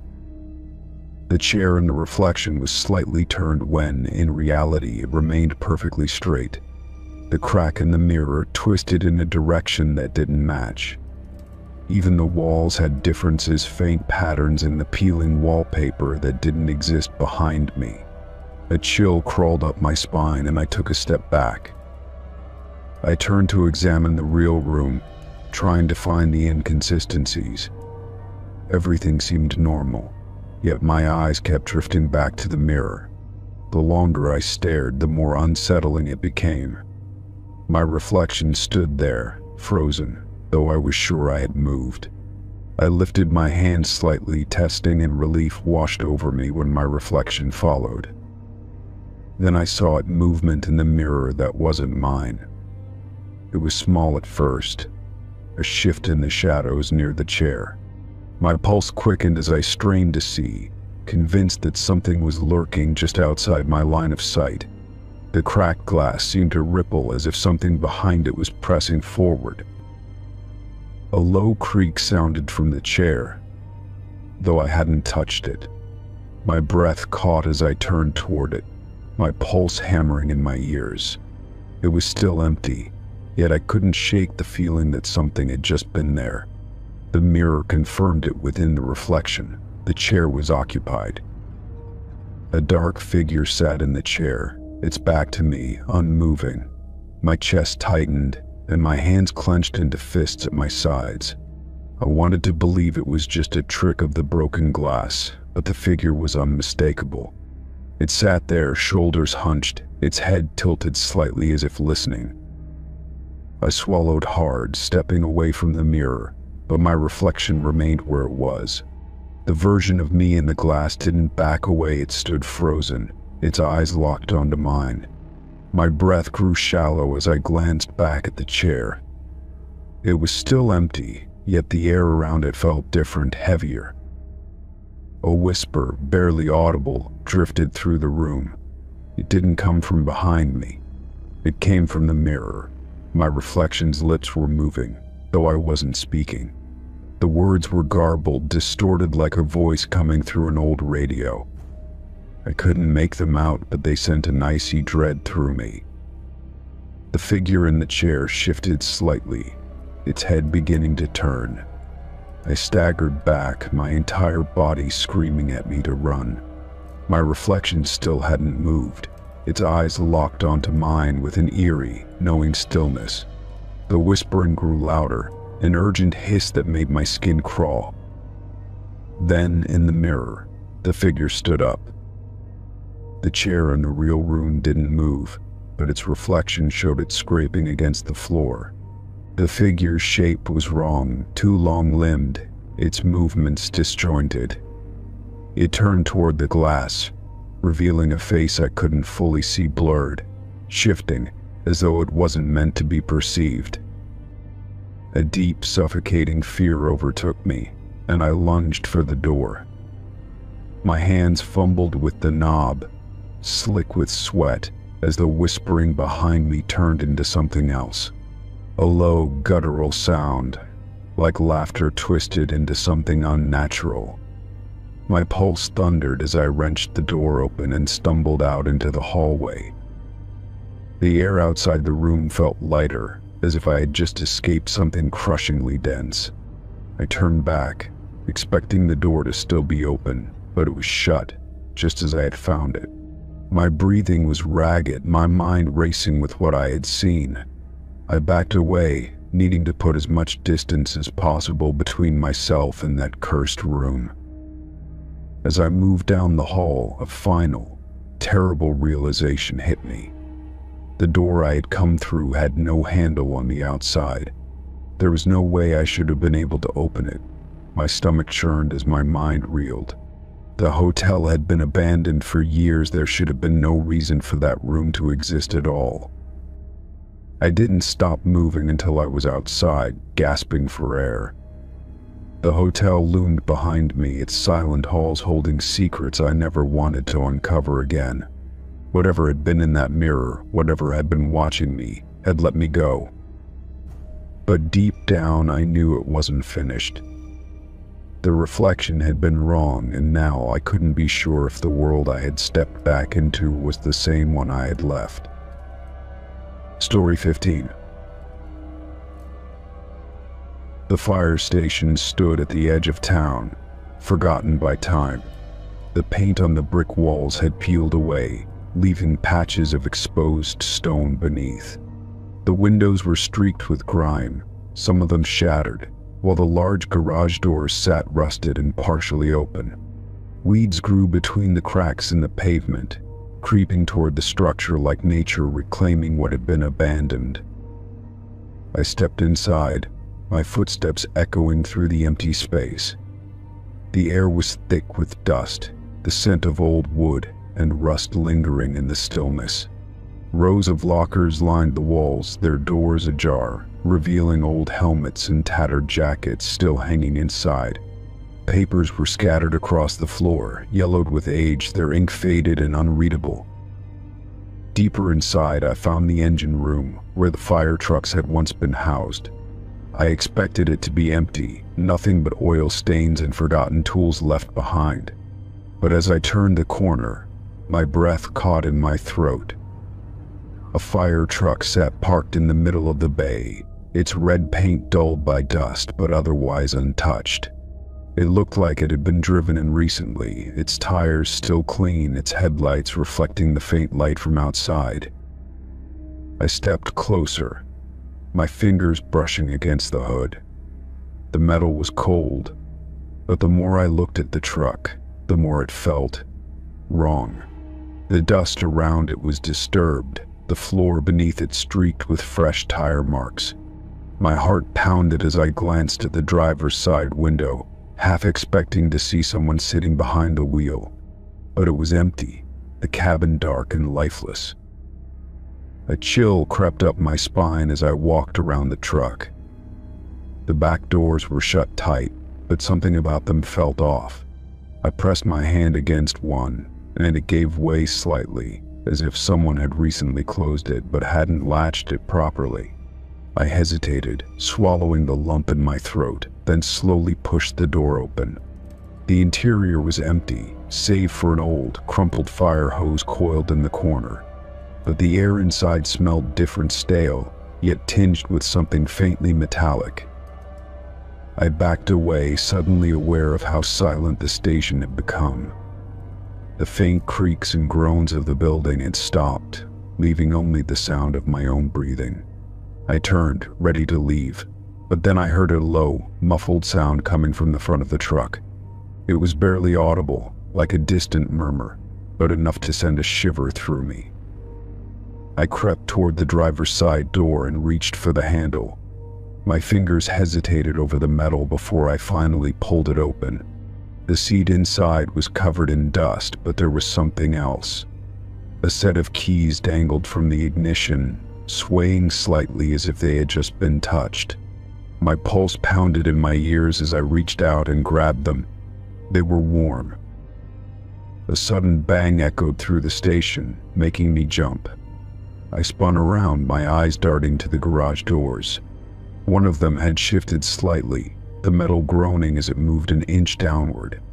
I swallowed hard, gripping the keys tighter, then turned back to the truck. The driver's seat was still empty, but now there was something on the floor that hadn't been there before.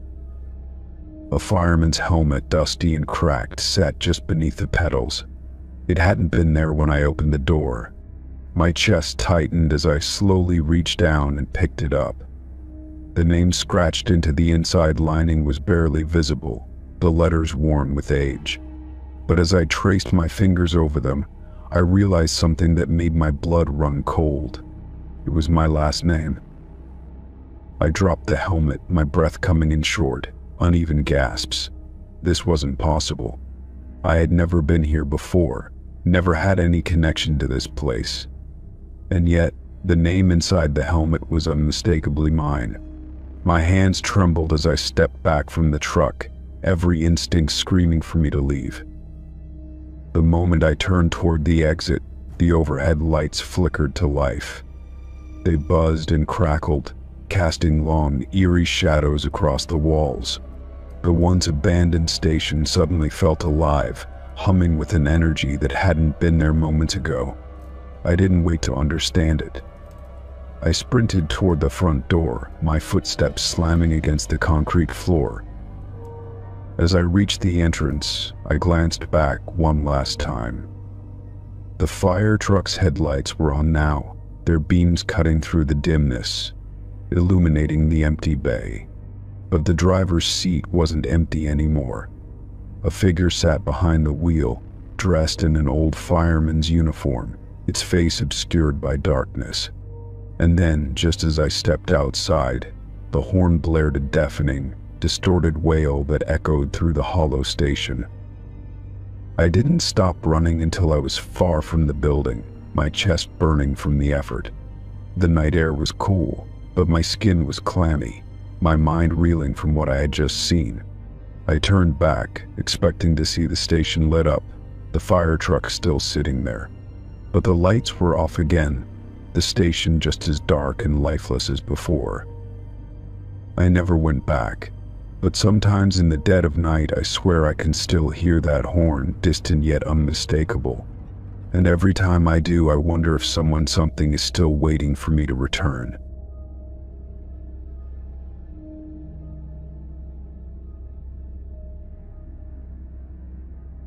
Story 16.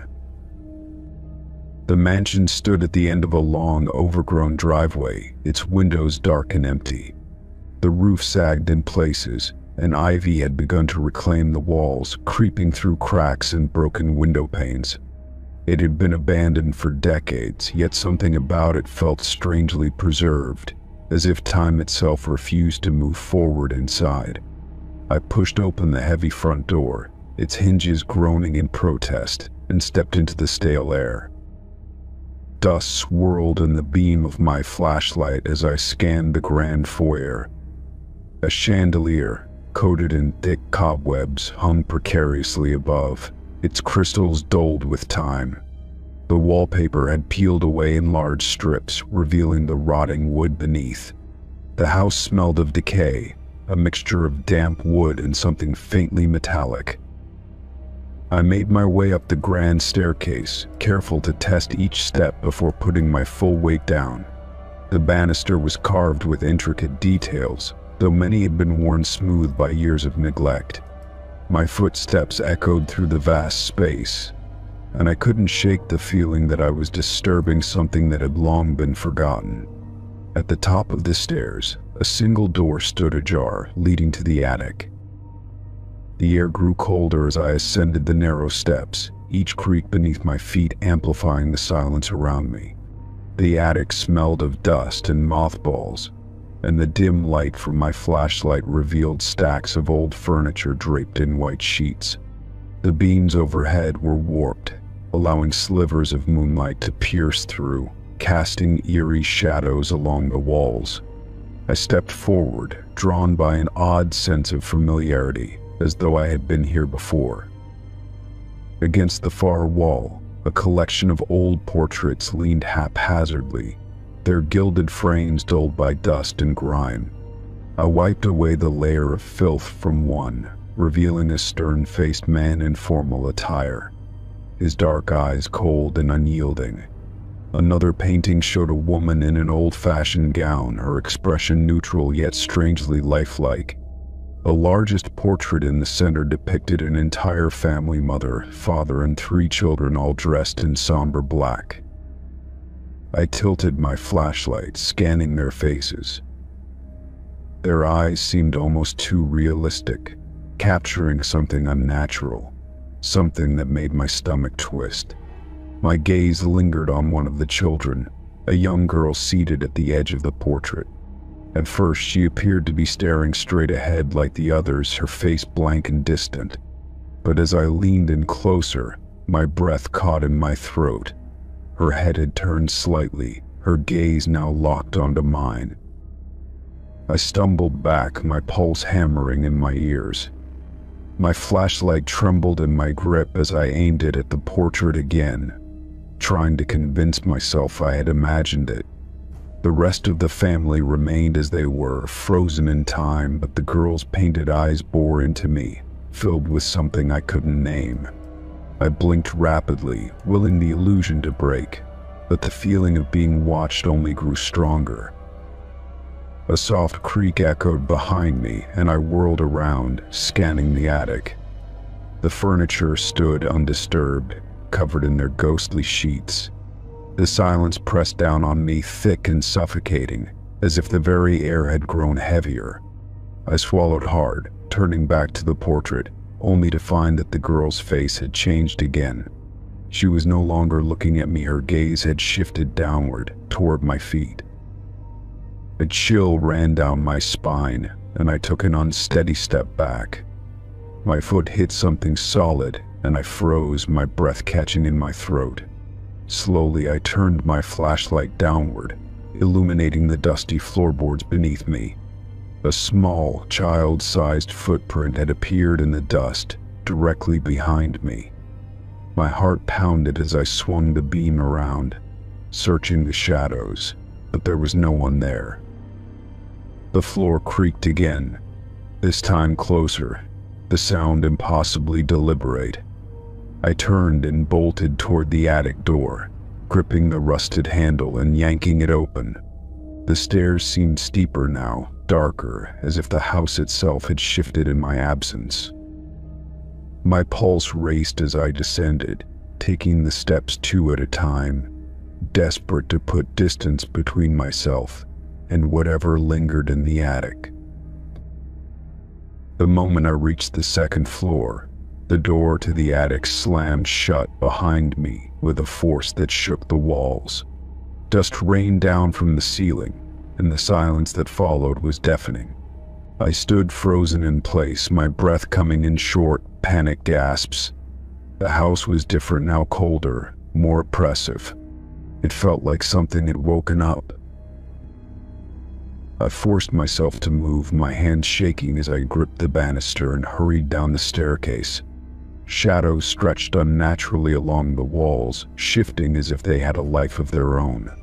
The portraits lining the hallway seemed to follow me with their lifeless eyes, their expressions subtly altered, as though they were aware of my presence. The entire house felt alive, pulsing with something unseen. As I reached the front door, I grabbed the handle and twisted, but it wouldn't budge. I yanked harder, my panic rising, but the door remained locked, as if the house refused to let me leave. A faint whisper drifted through the air, so quiet I almost thought I imagined it. The voice was childlike, distant, calling from somewhere behind me. I turned slowly, my flashlight beam cutting through the darkness. At the top of the stairs, just outside the attic door, stood a small figure.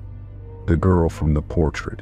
Her face was pale, her eyes hollow and dark, her expression unreadable. She didn't move, didn't blink, just watched. My chest tightened as the whispers grew louder, multiplying, surrounding me. I slammed my shoulder against the door, desperate to break free. The house groaned in protest, as if it were alive, unwilling to release me. The girl took a step forward, her bare feet soundless against the wood. The portraits along the walls blurred, their faces shifting into expressions of horror, mouths open in silent screams. The whispers rose into a deafening chorus, filling every inch of space around me. With one final, desperate push, the door burst open, and I stumbled onto the porch, gasping for air. The moment my feet hit the ground, the voices ceased, and the oppressive weight lifted. I turned back, expecting to see the girl still standing there, but the doorway was empty. The house stood as it had before, silent, waiting. I backed away, my heart still racing, unwilling to turn my back until I was far enough to feel safe. But just as I reached the tree line, a flicker of movement caught my eye. The attic window. The girl was there, standing in the pale moonlight, watching me with that same eerie stare. And then, slowly, she smiled. Story 17. The hospital stood in complete silence, its crumbling exterior barely holding together after decades of abandonment. The windows were shattered, the walls covered in peeling paint and blackened stains. The air was thick with dust and the scent of decay, as if the building itself had been left to rot with its past. I stepped cautiously through the entrance, my flashlight flickering as it illuminated the long, dark hallway ahead.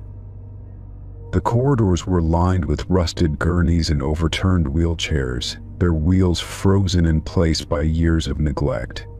Papers and old medical charts littered the floor, yellowed with age and brittle to the touch. The fluorescent lights overhead were dead, leaving only the faint glow of my flashlight to cut through the suffocating darkness.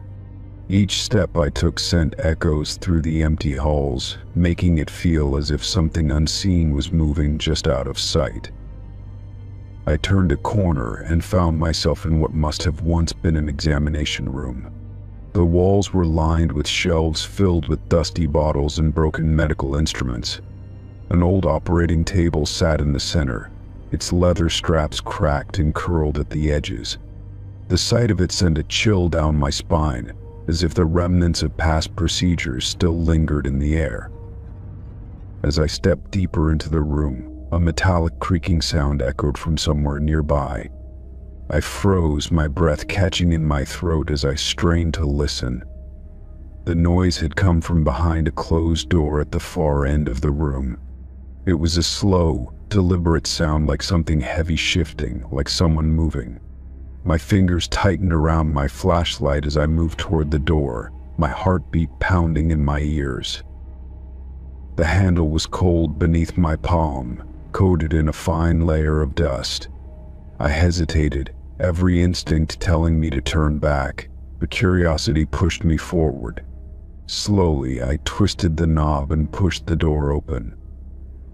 The hinges groaned in protest as the dim light from my flashlight spilled into the room beyond. The moment I stepped inside, I felt the temperature drop, an unnatural chill seeping into my bones.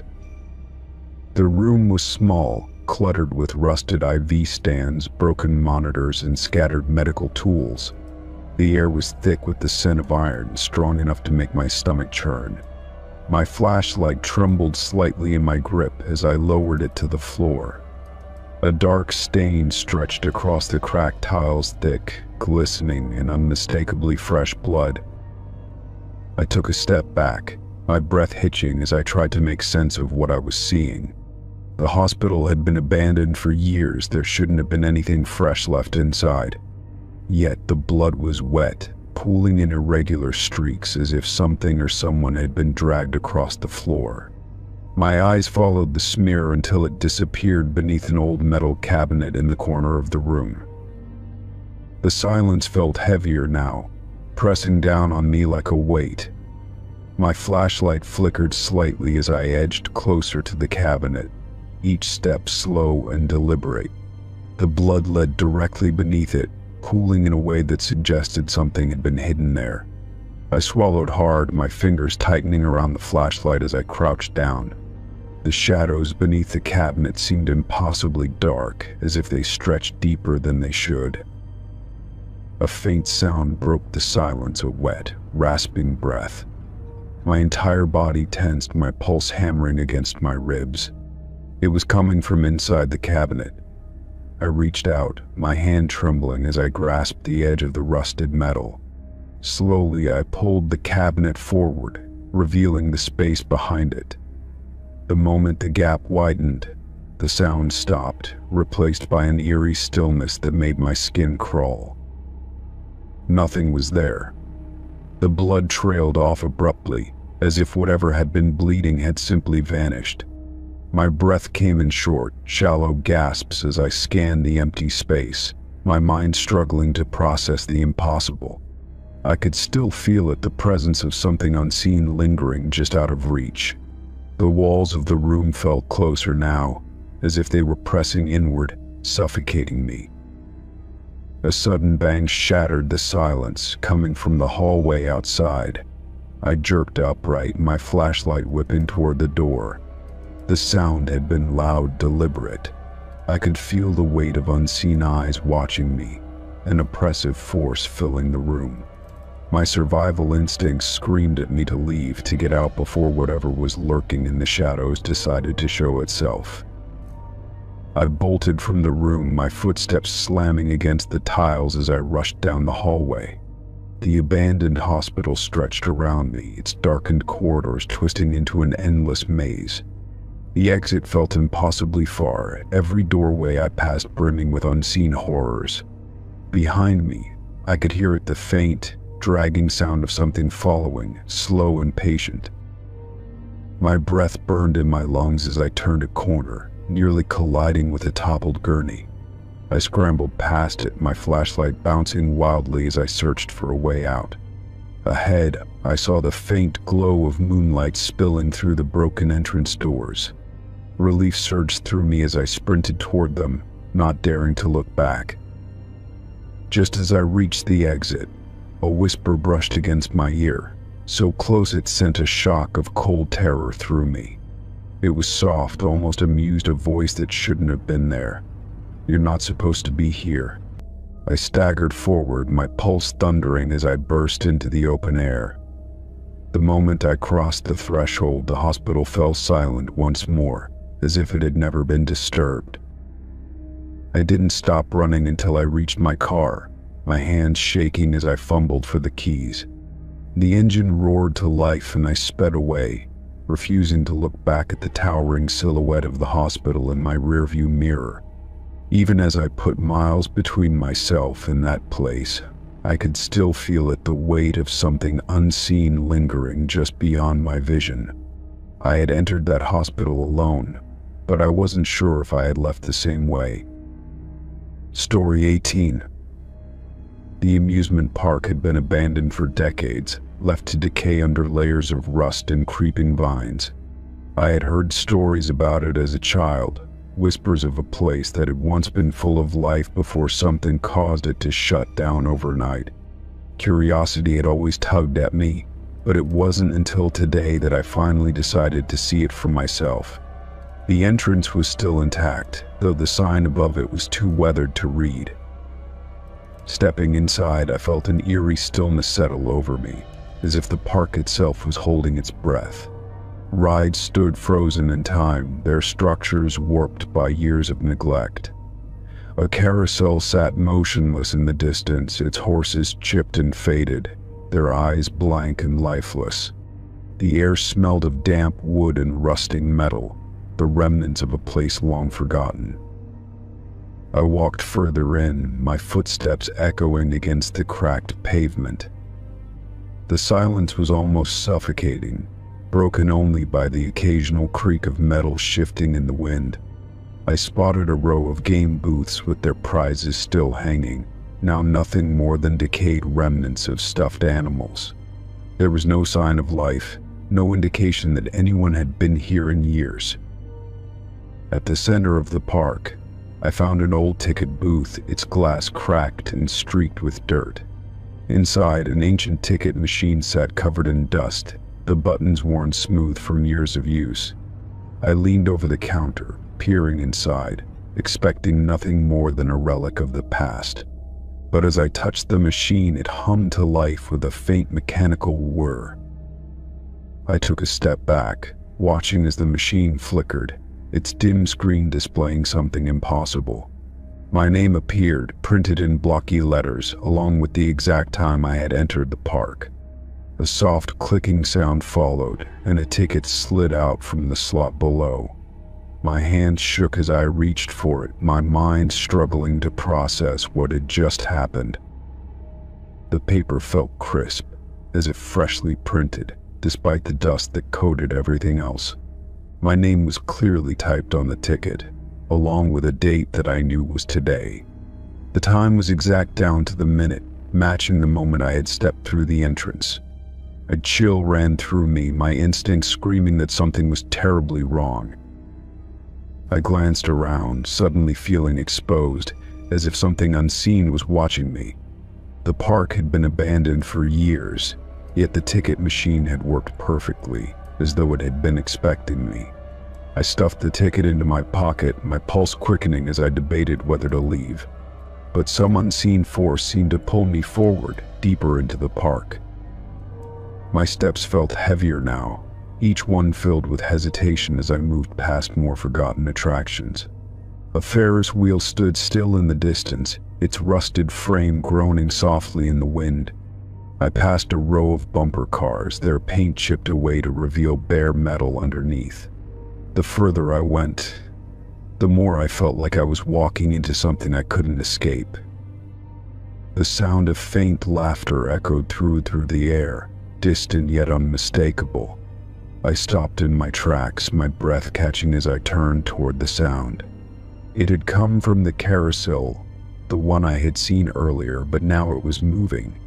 The horses bobbed up and down in slow, rhythmic motions, though there was no power to operate it. I stepped closer, my heart hammering in my chest. The ride creaked with each turn, the music faint and distorted, like a song played from a broken record. I could see the figures on the ride now, silhouettes that flickered in and out of sight. The laughter grew louder, but it didn't sound joyful, it sounded wrong, like something mimicking happiness but failing to understand it. Panic clawed at me, and I turned back toward the entrance, desperate to leave. The moment I did, the lights lining the park flickered to life, casting long, eerie shadows across the pavement. The scent of burnt popcorn filled the air, sickly sweet and overwhelming. I broke into a run, my footsteps pounding against the cracked ground. The entrance was nowhere in sight. No matter which way I turned, the pathways twisted and looped back on themselves. The ticket booth appeared again, standing exactly where I had left it, as if I had never moved at all. The machine let out another whirring sound, spitting out another ticket identical to the first. I grabbed it with trembling fingers, hoping for some kind of answer. Instead, my blood ran cold.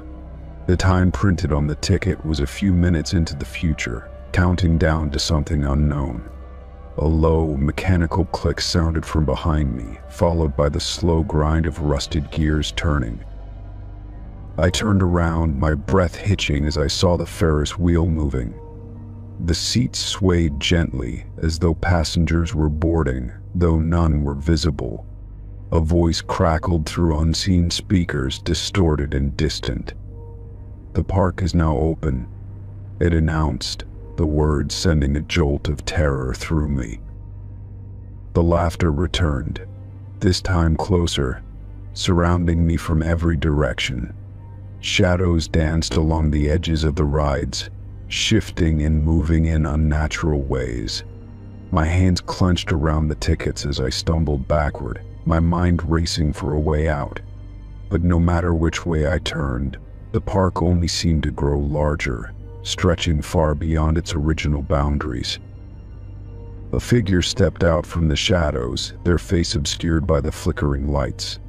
They held up a ticket identical to mine, their hands steady as they pointed toward the Ferris wheel. The message was clear: I was expected. My legs refused to move, every instinct telling me to resist, but the pull was stronger now, dragging me forward. The Ferris wheel groaned as it slowed to a stop, one of its seats swinging open. I hesitated, my fingers gripping the ticket so tightly it crumpled in my hand. The air around me felt heavy, charged with something I couldn't understand. I could hear my own heartbeat, loud and frantic, drowning out everything else. The moment I stepped toward the ride, the laughter ceased, the silence pressing down like a weight. The shadows that had lurked in the corners of the park shifted, their presence growing more defined. The ticket booth let out one final whir, spitting out another slip of paper. I dared not look at it. I already knew what it would say. The time printed would mark the moment I disappeared. Story 19. The school stood at the edge of town, forgotten and swallowed by time. Its windows were cracked, and vines crept up the brick walls, reclaiming what had once been a place of laughter and learning. I had driven past it for years, always feeling a strange pull toward its silent halls. That afternoon, curiosity got the best of me, and I decided to finally step inside. The front doors were heavy, their hinges rusted from years of neglect. With a firm push, they groaned open, revealing a darkened hallway lined with rows of empty lockers. The air inside was thick, musty with the scent of dust and decay.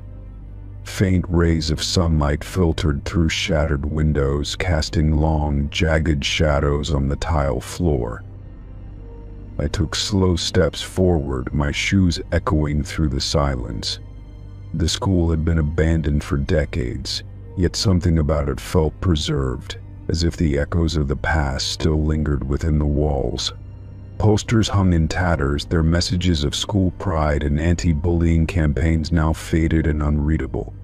Every door I passed stood ajar, classrooms filled with overturned desks and forgotten lesson plans. My destination was the gymnasium. I had seen it before in old photos, a place once filled with students cheering from the bleachers and the sharp squeak of sneakers on polished wood. Now I expected nothing more than an empty shell. I found the double doors at the end of the hallway, their paint peeling beneath my fingertips. Taking a deep breath, I pushed them open. The gym was massive, its high ceiling arched above me like the ribcage of some sleeping beast. The basketball hoops still hung from the walls, their nets tattered and barely holding together. Rows of bleachers stood in eerie silence, the wood warped with time. The floor was covered in a thin layer of dust, undisturbed except for my footprints. As I stepped farther inside, a sound stopped me in my tracks. A faint, rhythmic thumping, soft yet unmistakable. I froze, my breath caught in my throat. The sound of a basketball bouncing against the floor echoed through the empty space. I turned sharply, scanning the gym, but there was no one there. The sound continued, slow and steady, as if someone unseen was dribbling just beyond my line of sight. My pulse quickened, my mind racing for an explanation. There was no wind, no animals inside, nothing that could mimic the distinct weight of a ball hitting the floor. Yet it was there, as real as my own heartbeat. I took a cautious step forward, my eyes darting to every shadowed corner. The sound grew louder, as if whatever was making it had sensed my presence. I swallowed hard, forcing myself to move toward the center of the gym. The air around me felt heavier now, charged with something I couldn't name. Then, just as suddenly as it had started, the bouncing stopped. The silence was deafening, pressing against my ears like a thick fog. My eyes searched the court, looking for any sign of movement, but the gym remained still. It was as if the sound had never been there at all. I exhaled sharply, trying to shake the unease settling deep in my bones. Maybe it had been in my head, the echoes of the past playing tricks on me. But as I turned to leave, a new sound filled the air, laughter, distant yet unmistakable.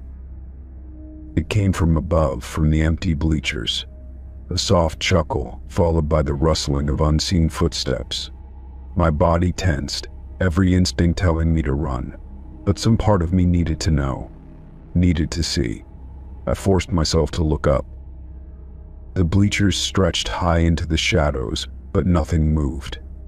The sound had come from there, yet no one was in sight. My fingers clenched into fists, my breathing unsteady. The laughter had been real, I was certain of it. A sharp noise cracked through the silence, the unmistakable screech of sneakers against the wooden floor. I spun around, my heart slamming against my ribs. My eyes darted to the free throw line where the dust had been undisturbed just moments ago. Now faint imprints trailed from the three-point arc to the baseline. I backed away slowly, my mind screaming at me to leave. But just as I turned toward the doors, the bouncing resumed. Faster this time, urgent.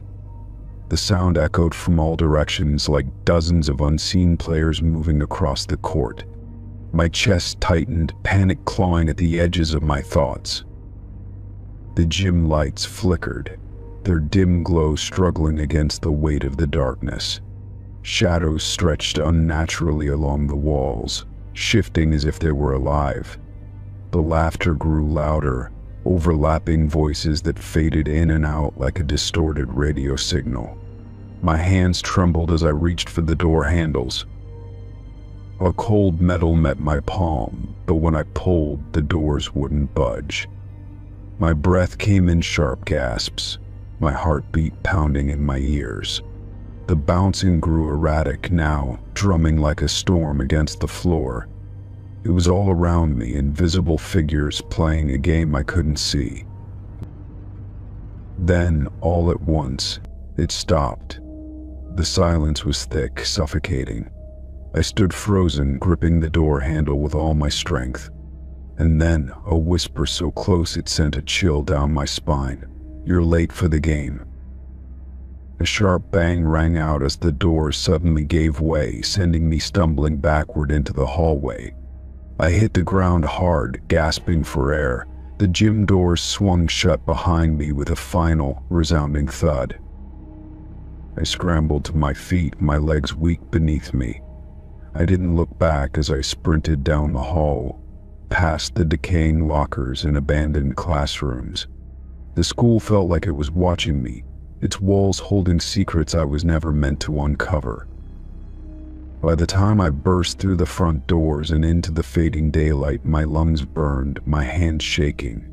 The wind howled through the trees, but the gym behind me remained silent once more.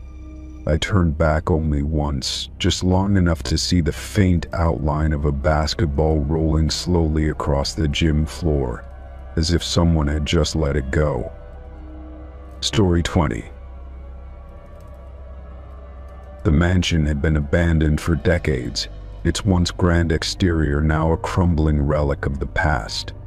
Vines crawled up the walls, reclaiming the structure, and the windows were either shattered or coated in years of dust. The front door groaned as I pushed it open, revealing a vast foyer littered with broken furniture and fallen chandeliers. The air smelled of decay and damp wood, thick with the weight of forgotten time.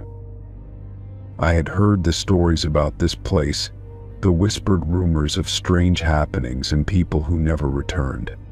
The thrill of exploration outweighed my hesitation, and I stepped forward, my flashlight casting long shadows across the dusty floor. Every creak beneath my feet echoed through the empty halls, making me feel like I wasn't alone.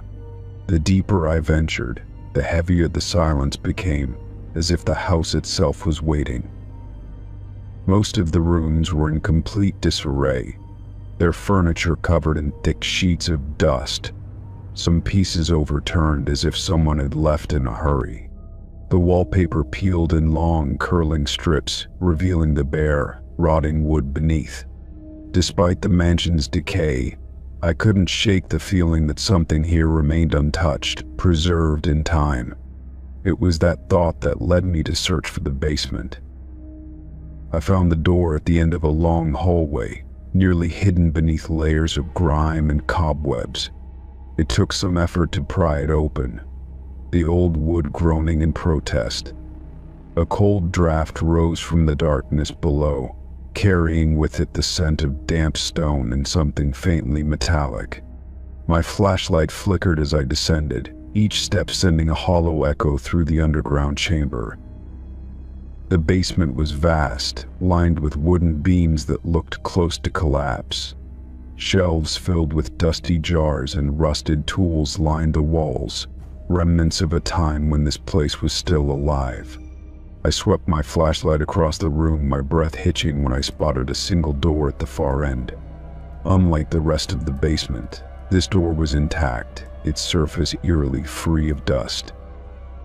I hesitated before gripping the handle, half expecting it to be locked, but it turned easily beneath my hand. The door swung open with a soft creak, revealing a small room with a single rocking chair in the center.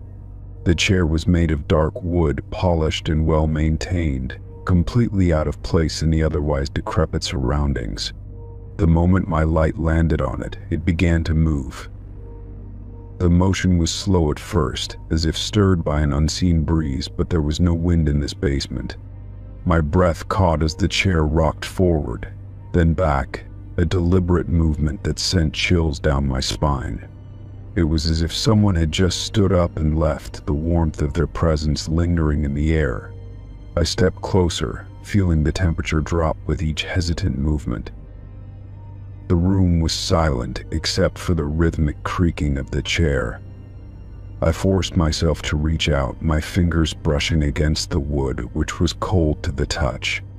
The rocking slowed but didn't stop, as though resisting my presence. A wave of unease washed over me, and I pulled my hand away, my pulse hammering in my ears. I turned my flashlight toward the walls, hoping to find some explanation for this unsettling sight.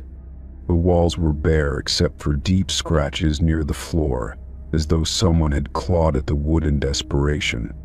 My stomach twisted at the sight, my mind racing with possibilities. The sudden noise behind me made me spin around, my light shaking in my grip. The chair had stopped rocking. The room was still, but the silence felt heavier, more oppressive. I swallowed hard, forcing myself to take a step back toward the door. Something was wrong here, something unseen but undeniably present. My instincts screamed at me to leave, but my curiosity held me in place for just a moment longer. Then, the air shifted, a whisper of movement in the darkness beyond the doorway. I felt it before I heard it, a presence, cold and watching. The temperature dropped further, my breath now visible in the dim light. A soft creak came from the chair, though it remained still. It was as if something wanted me to know I wasn't alone. I backed away slowly, my foot hitting the threshold of the door. My heart pounded as I kept my flashlight fixed on the chair, afraid to look away. Another creak, louder this time, came from the floorboards behind me. I turned, but there was nothing, just the empty basement stretching into the shadows. That was enough. I turned and hurried up the stairs, taking them two at a time, my flashlight bouncing wildly with each step. The moment I reached the main floor, I slammed the basement door shut, my chest heaving with ragged breaths. The silence pressed against my ears, but I didn't dare listen too closely. I needed to get out of this house. I retraced my steps through the mansion, the once exciting exploration now nothing but a growing nightmare. Every shadow felt deeper, every doorway darker, as if something was lurking just beyond my sight. I didn't stop until I was outside, gulping in the cool night air, my hands shaking as I fumbled for my car keys. As I started the engine, I risked one last glance at the mansion, its darkened windows staring back like empty eyes. A flicker of movement in one of the upstairs rooms made my breath catch, but I didn't stay to see more. I pressed my foot to the gas, leaving the house behind as quickly as possible. The rocking chair haunted my thoughts for days, its slow, deliberate motion playing over and over in my mind. I told myself it was just an old chair, shifting from years of imbalance, but I knew that wasn't true. Something had been there. Something had been waiting. And for a brief moment, it had let me know it was still there. Story 21.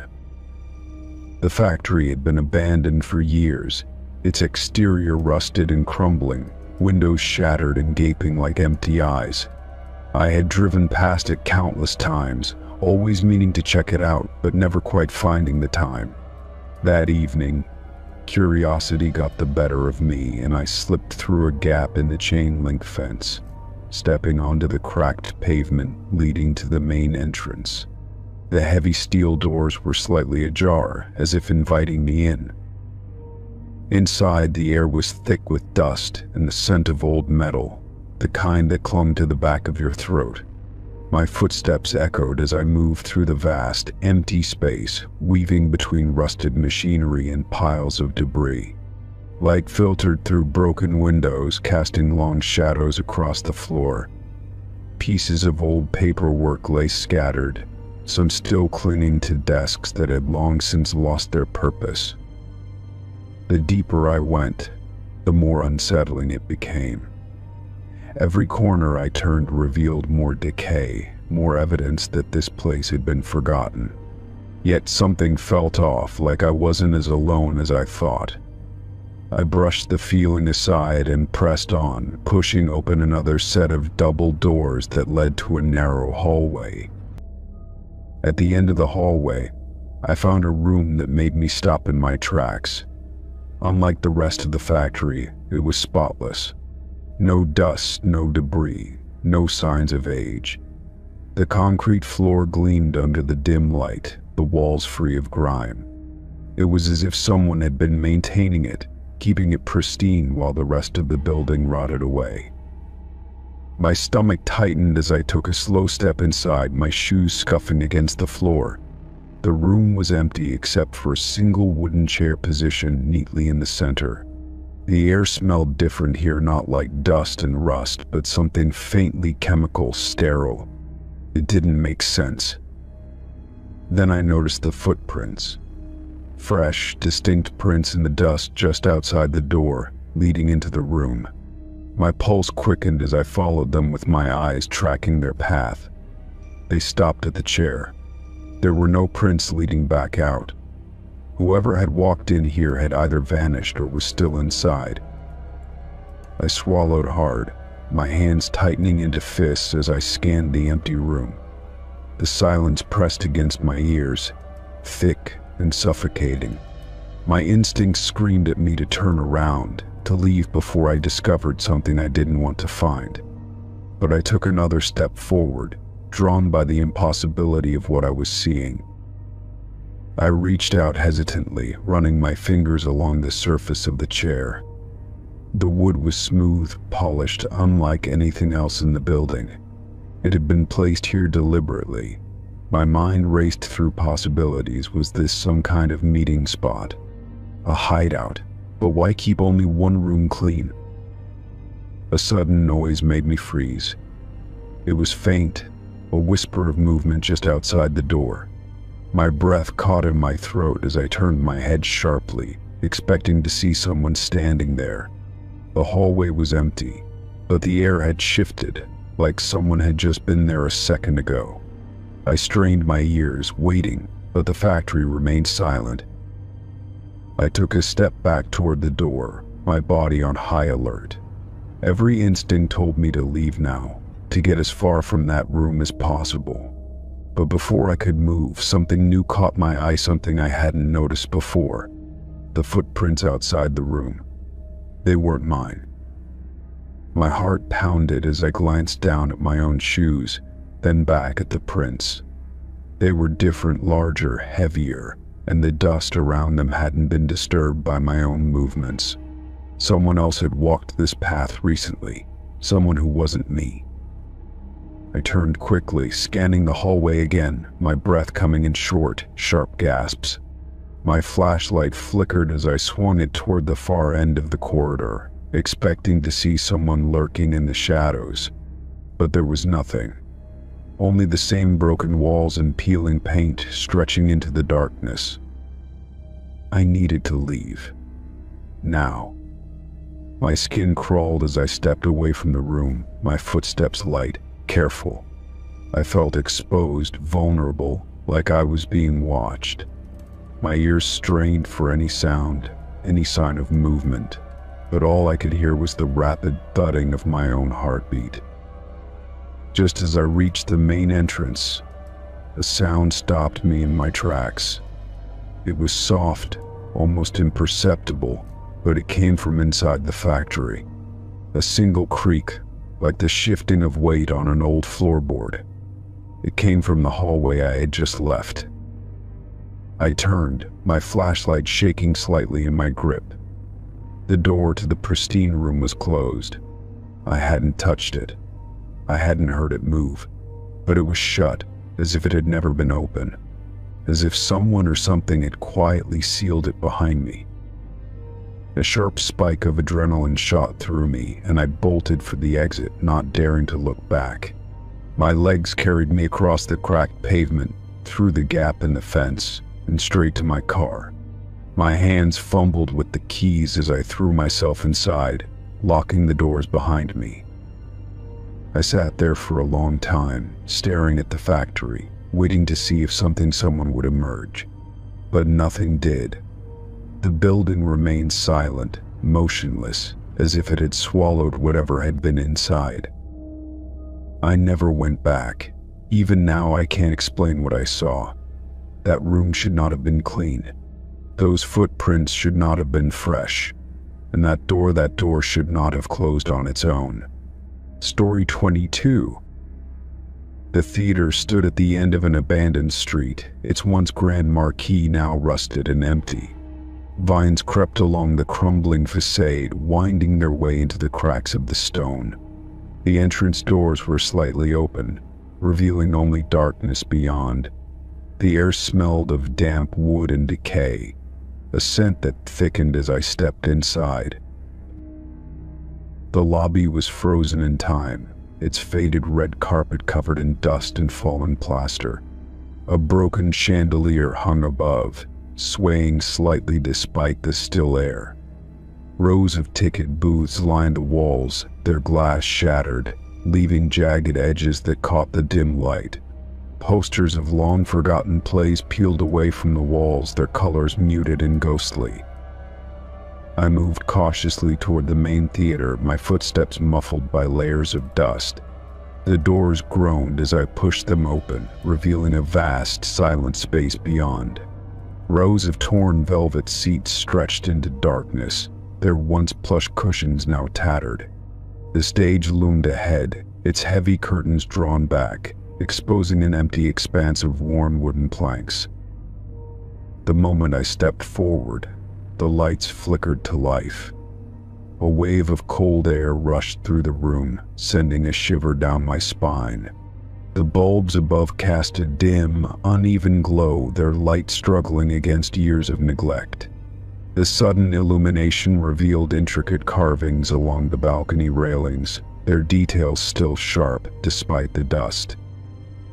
A deep sense of unease settled over me as I turned my gaze toward the stage. A figure stood there, motionless, barely distinguishable against the shadows. It was tall and unnervingly still, its form blending into the darkness as if it had always been there. Though I could not see its face, I felt its gaze pressing against me.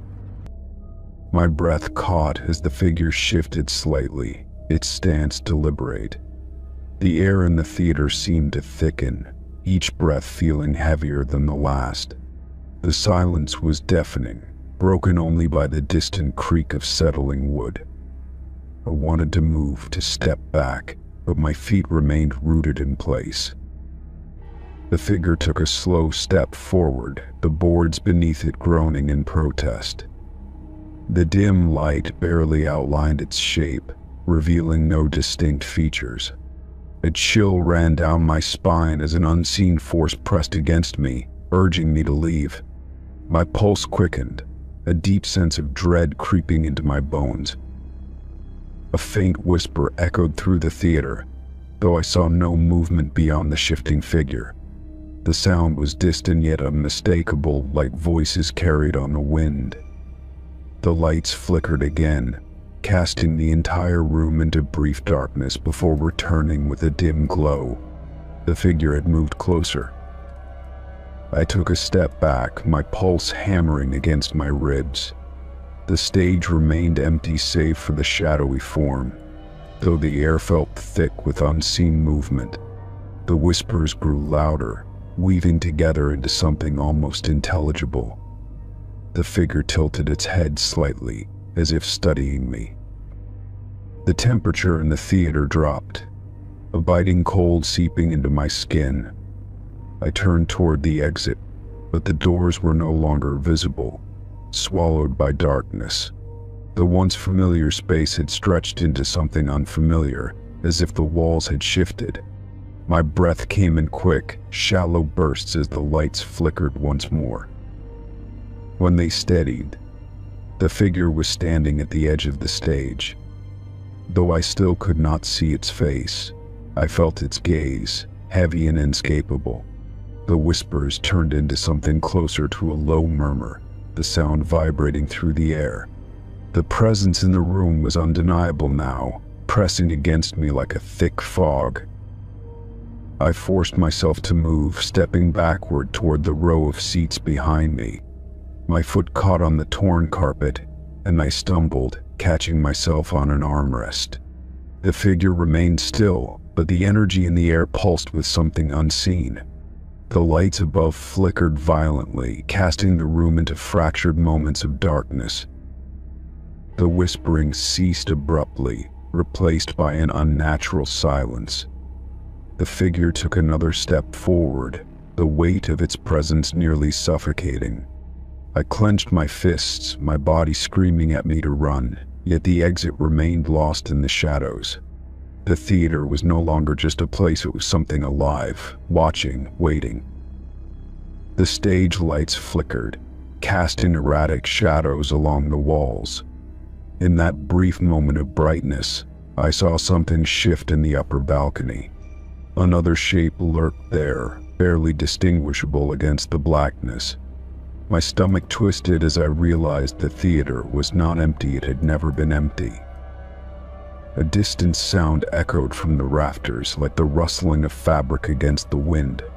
My eyes darted upward, catching glimpses of movement in the shadows above. The whispering returned, no longer distant but right beside me, though I saw no one. My skin prickled as unseen voices murmured words just beyond understanding. The figure at the stage edge remained motionless, yet the air around it pulsed with something unnatural. My heartbeat thundered in my ears, drowning out the soft, rhythmic creaking of the floorboards. A sharp gust of cold air rushed past me, bringing with it the faint scent of dust and decay. The lights flickered once more, plunging the theater into complete darkness. My breath came in quick, uneven gasps as I fought against the overwhelming sensation of being surrounded. The whispering swelled into a chorus of indistinct voices, each layered over the other in an endless loop. I turned blindly in the darkness, reaching out for something, anything to guide me. The moment my fingers brushed against the seat beside me, the lights snapped back on. The theater was empty. The stage stood bare, the air heavy with lingering cold. The whispers had ceased, leaving only an eerie stillness in their place. I forced myself to move, my steps unsteady as I turned toward the exit. The path was clear now, the doors standing exactly where they had been before. The dust on the floor was undisturbed, as if no one had moved through this space in years. Yet the memory of the figure remained, seared into my mind. Story 23. The hospital stood in eerie silence, its decayed walls swallowed by creeping ivy and time-worn neglect. I had come across it by chance, tucked deep within the woods, its windows shattered and doors left hanging from rusted hinges. The air was thick with the scent of mildew and something faintly medicinal, as if the ghost of sterilization still lingered.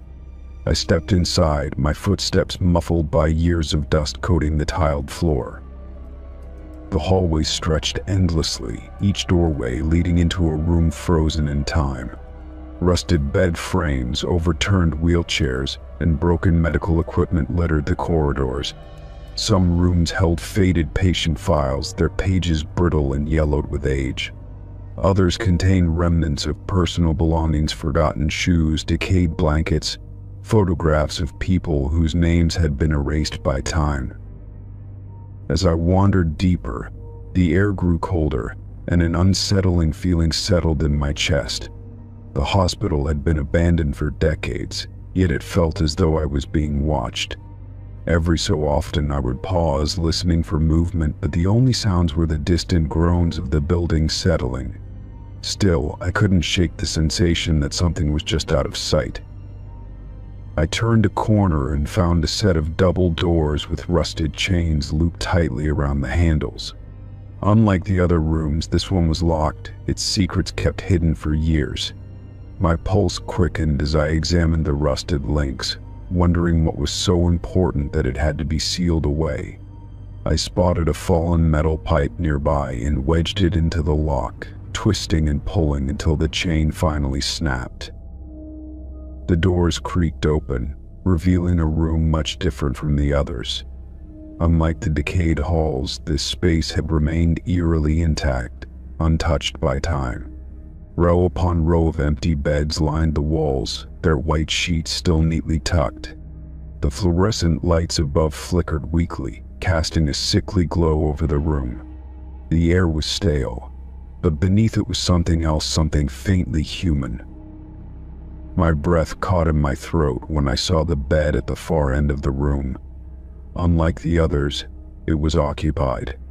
A figure lay beneath the sheets, completely still, their face obscured by shadows. My heartbeat thundered in my ears as I took a cautious step closer, my mind racing with impossible questions. Who could they be? How had they survived in this place for so long? I hesitated before reaching out, my fingers trembling as they gripped the edge of the sheet. The moment I pulled it back, a sharp gasp tore from my throat. The figure was a man, his skin pale and thin, as if he had not seen sunlight in years. His chest rose and fell in shallow breaths, his lips slightly parted as though he were murmuring something just beyond my hearing. I staggered back, my pulse hammering wildly. This was impossible. This hospital had been abandoned for decades. There was no way anyone could still be alive here. My mind screamed at me to run, to leave this place and never return. But something held me in place. The man's eyes fluttered open, and for the briefest moment, I saw recognition in them. His lips moved, forming words I couldn't understand, his voice no more than a rasp. I leaned in, straining to make out what he was saying. His fingers twitched against the sheet, his breath shallow and labored. Finally, his words became clear, and they sent ice through my veins. "You shouldn't have opened the door." A sudden noise echoed from the hallway, the sound of something shifting, dragging across the floor. My head snapped toward the entrance, my entire body stiffening. I wasn't alone. The feeling of being watched had been real, and whatever had been observing me was now moving. I turned back to the man, but his eyes had already closed again, his body as still as before. Panic surged through me as I backed away, my flashlight flickering in my grip. The dragging sound grew closer, slow and deliberate, as if something was taking its time. I swallowed hard, forcing myself to turn and move toward the door, but every instinct screamed at me that I was too late. Whatever was out there had been waiting for this moment. I stepped into the hallway, my flashlight casting long, shifting shadows against the walls. The dragging sound had stopped, replaced by an unnatural silence. My breath came in quick gasps as I moved toward the exit, each step feeling heavier than the last. The air around me felt charged, like the moment before a storm, thick with something unseen. Then, from behind me, a whisper. Soft, nearly imperceptible, yet close enough to send a shudder down my spine. He was the last one. I turned sharply, but the hallway was empty, stretching out into darkness. My chest tightened as I stumbled forward, desperate to get out before whatever was lurking here decided to make itself known. I reached the front doors, my hands fumbling against the rusted metal as I forced them open. A cold night air rushed in, breaking the suffocating stillness of the hospital. I didn't dare look back as I ran, my only goal to put as much distance between myself and that place as possible. The trees blurred past me, the wind howling in my ears, but even as I ran, I knew I had made a terrible mistake. Days passed, but the feeling of unease never left me. The whisper echoed in my mind, the image of the man lying in that bed haunting my thoughts. I searched for records of the hospital, but every mention of it led to dead ends. There were no reports of patients remaining after its closure, no history of staff staying behind. It was as if the place had been erased. One night, as I lay in bed, my phone vibrated on my nightstand. I reached for it with a shaking hand, my stomach twisting when I saw the notification. A single message with no sender, just 3 words that sent ice through my veins. You opened it. E. Story 24. The tent stood alone in the middle of an overgrown field, its faded red and white stripes barely visible beneath layers of dirt and decay. The fabric sagged in places, torn and frayed by time and weather. Rusted poles barely held the structure together, giving it a slumped, defeated look. There were no signs of life, no tracks leading to or from it, yet it stood as if waiting. I hesitated at the entrance, the scent of mildew and damp earth thick in the air. The flaps of the tent hung limp, unmoving despite the breeze that stirred the surrounding grass. Something about the place felt untouched, forgotten by time, yet eerily preserved. Taking a slow breath, I pushed the heavy fabric aside and stepped in. The air inside was stale, thick with dust that shimmered in the dim light filtering through the torn canvas. Rows of rickety wooden benches circled the large, empty ring at the center. Tattered banners hung from the support beams above, their once vibrant colors dulled to ghostly hues. Silence pressed in around me, so complete it made my own breathing seem too loud. As I stepped further, my footfalls stirred the dust in soft, swirling clouds. The floor beneath me was cracked and uneven, remnants of old sawdust still clinging to the surface. I could almost picture the performers who once stood here, acrobats, clowns, ringmasters commanding the attention of a long-gone audience. The thought sent a shiver up my spine. Reaching the center of the ring, I paused, listening to the stillness. Then, from somewhere unseen, the faint, wavering notes of circus music began to play. The sound was distant, like an old record spinning in another room. My breath hitched as I turned in a slow circle, searching for the source. There were no speakers, no signs of electricity, only dust, decay, and that haunting melody. A cold weight settled in my stomach as the music grew clearer, the tinny notes crackling through the air. It was an old tune, familiar yet warped, as if played on an aging phonograph. The melody wavered, slowing and speeding up at odd intervals, making my skin crawl. The longer I listened, the more it felt like something was stirring just beyond my sight. The wooden benches groaned as if shifting under unseen weight. I snapped my head toward them, heart pounding, but nothing moved. My skin prickled, the sensation of being watched tightening around me. The air inside the tent grew heavier, pressing in as the music continued its eerie, looping refrain. I took a step back, intending to leave, but my foot caught on something hard. Glancing down, I saw a dusty top hat lying at the edge of the ring. It was old but intact, its black fabric only slightly frayed at the brim. As I bent to pick it up, a whisper of movement flickered in my peripheral vision. My head jerked up, my eyes scanning the dark corners of the tent. The benches sat empty, the banners hung still, yet something had changed. The space felt different, as though I was no longer alone. The music stuttered, cutting off abruptly before crackling back to life, now slower, almost dragging. The soft creak echoed through the air, followed by the gentle rustle of fabric. My pulse hammered as I turned toward the source. At the far end of the tent, partially hidden in the shadows, the curtain swayed as if someone had just passed through it. The feeling of being watched intensified, a prickling awareness creeping up my spine. I forced myself to move, my legs stiff with unease. The curtain led to a backstage area, the remnants of old props and broken equipment scattered across the floor. A cracked mirror leaned against the wall, its surface streaked with grime, reflecting a warped version of the room. The air was thick with the scent of dust and something else, something stale and sickly sweet. The music softened as I stepped deeper, now barely a whisper in the background. An old trunk sat in the corner, its lid slightly ajar. With trembling fingers I reached for it, lifting it open to reveal a pile of faded costumes. Among them lay a porcelain clown mask, its painted smile cracked and peeling.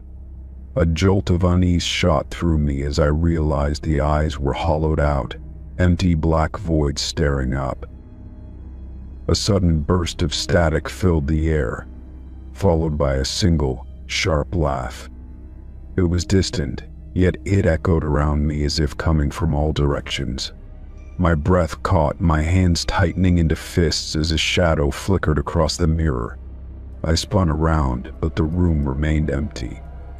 The music, once faint, now played louder, the warped melody twisting into something unnatural. The mirror trembled, the glass distorting as if something moved behind it. My own reflection stared back at me, but the space around it wasn't right.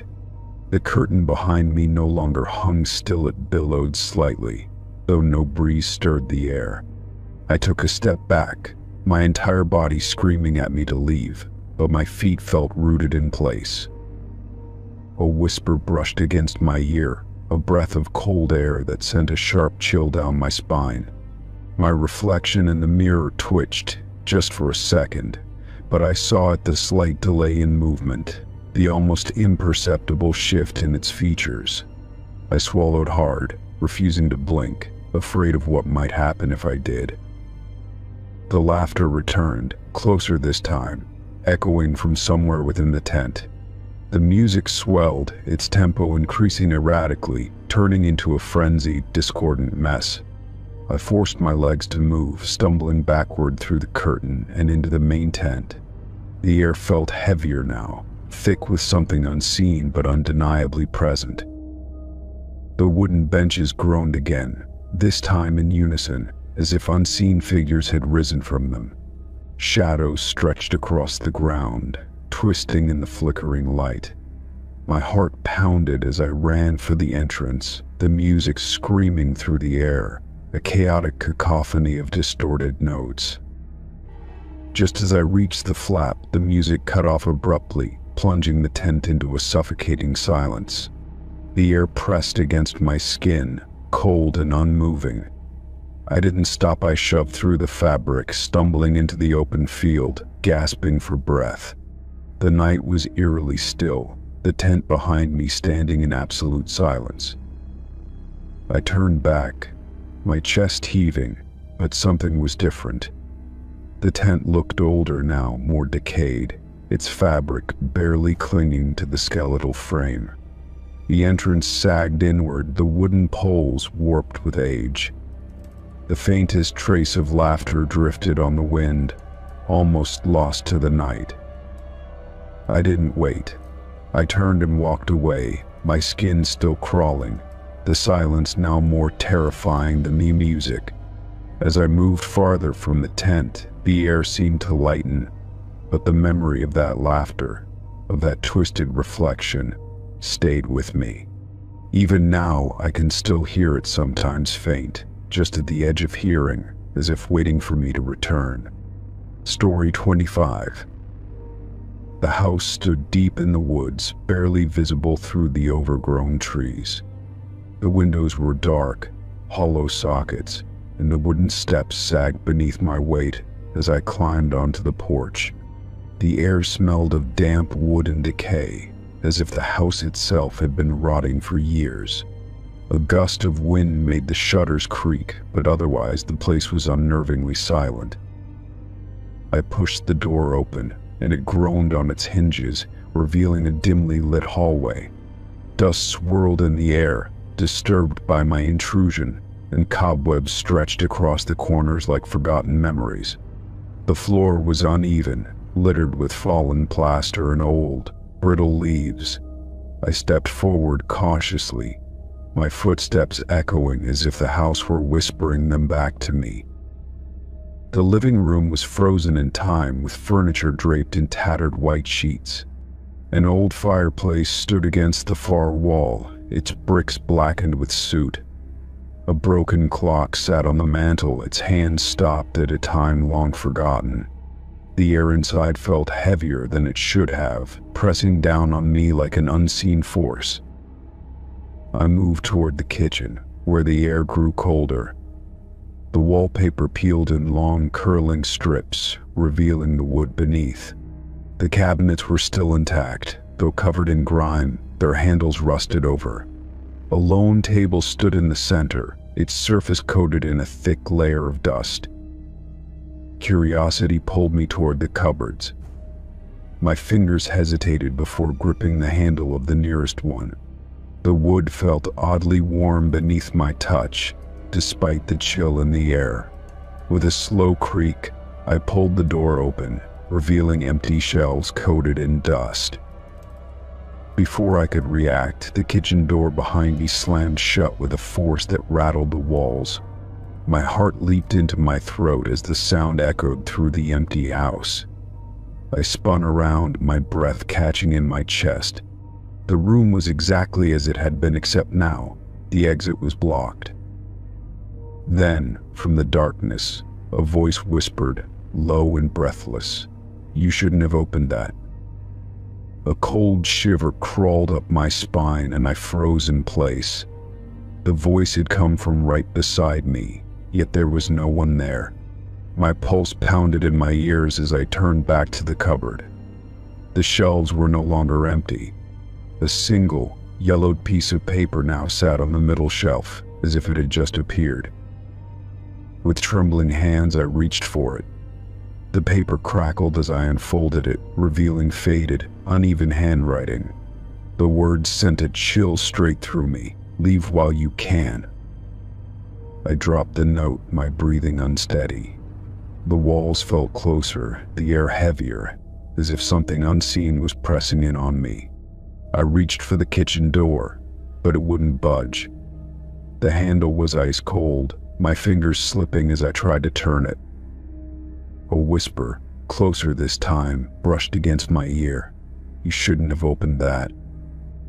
I stumbled back, my eyes darting around the room. The shadows in the corners seemed to shift, stretching toward me. The air grew thick with something unseen, something watching. My pulse hammered as I pressed against the door, willing it to open. Then, a sharp knock came from the other side. A single, deliberate sound. My breath hitched as I slowly turned my head toward it. The knocking came again, louder this time. My instincts screamed at me to run, but there was nowhere to go. The third knock rattled the door, and then silence. The only sound was my own breathing, uneven and shallow. Then, the handle turned slowly, deliberately. The door creaked open an inch, then another, revealing the dark hallway beyond.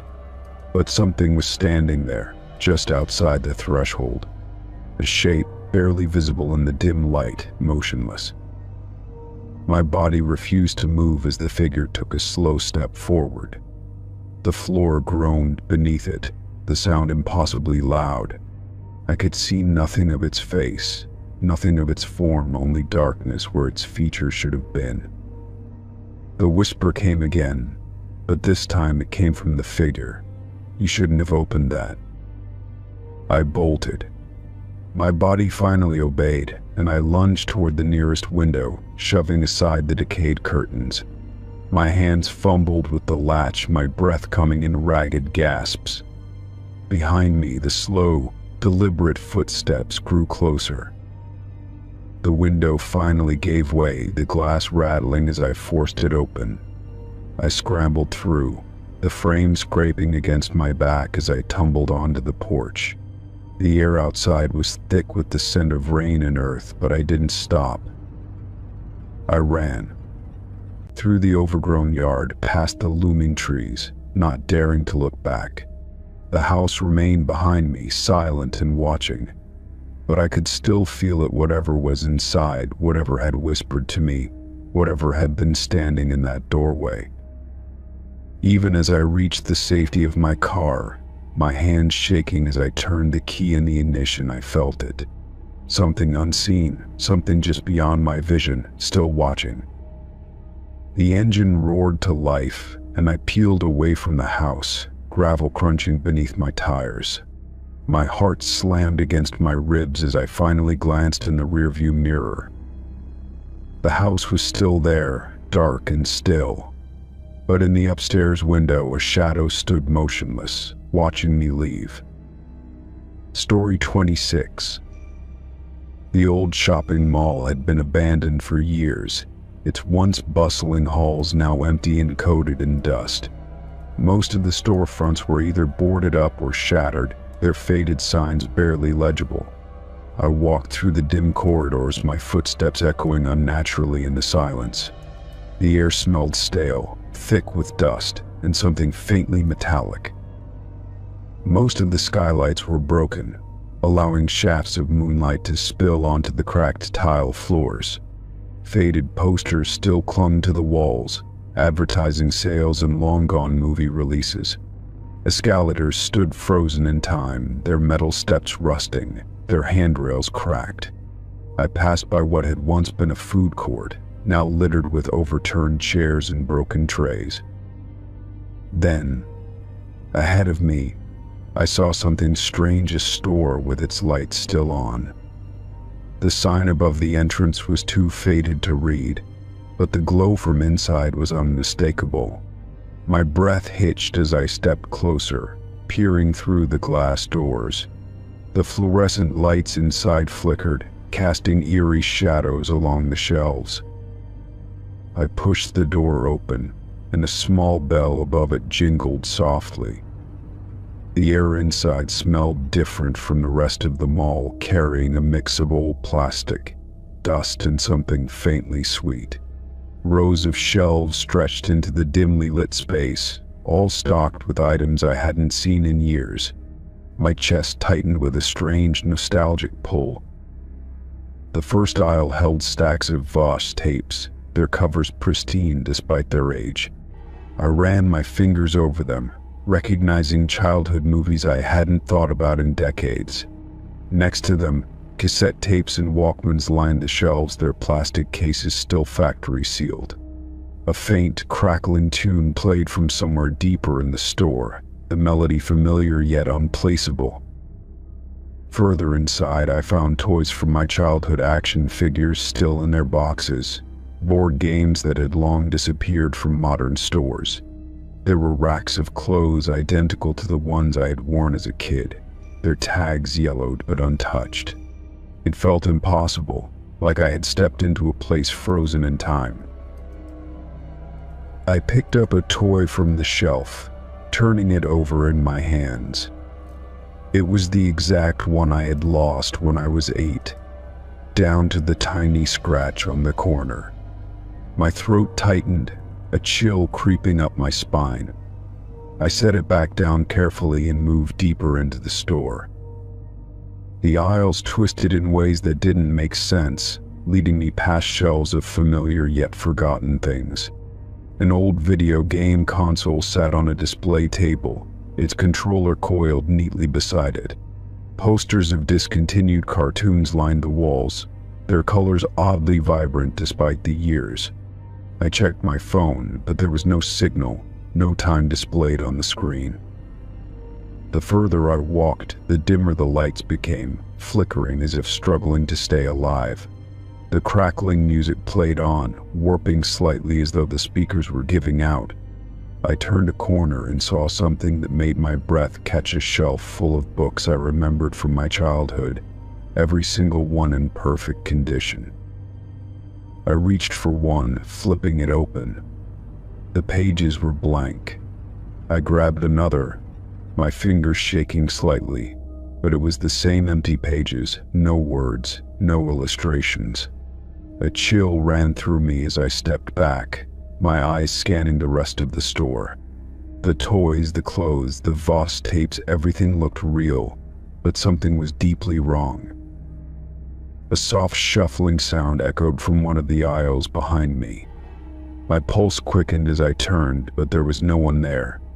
The bell at the front door hadn't rung since I'd entered, yet I suddenly felt like I wasn't alone. The overhead lights flickered more violently, buzzing like dying insects.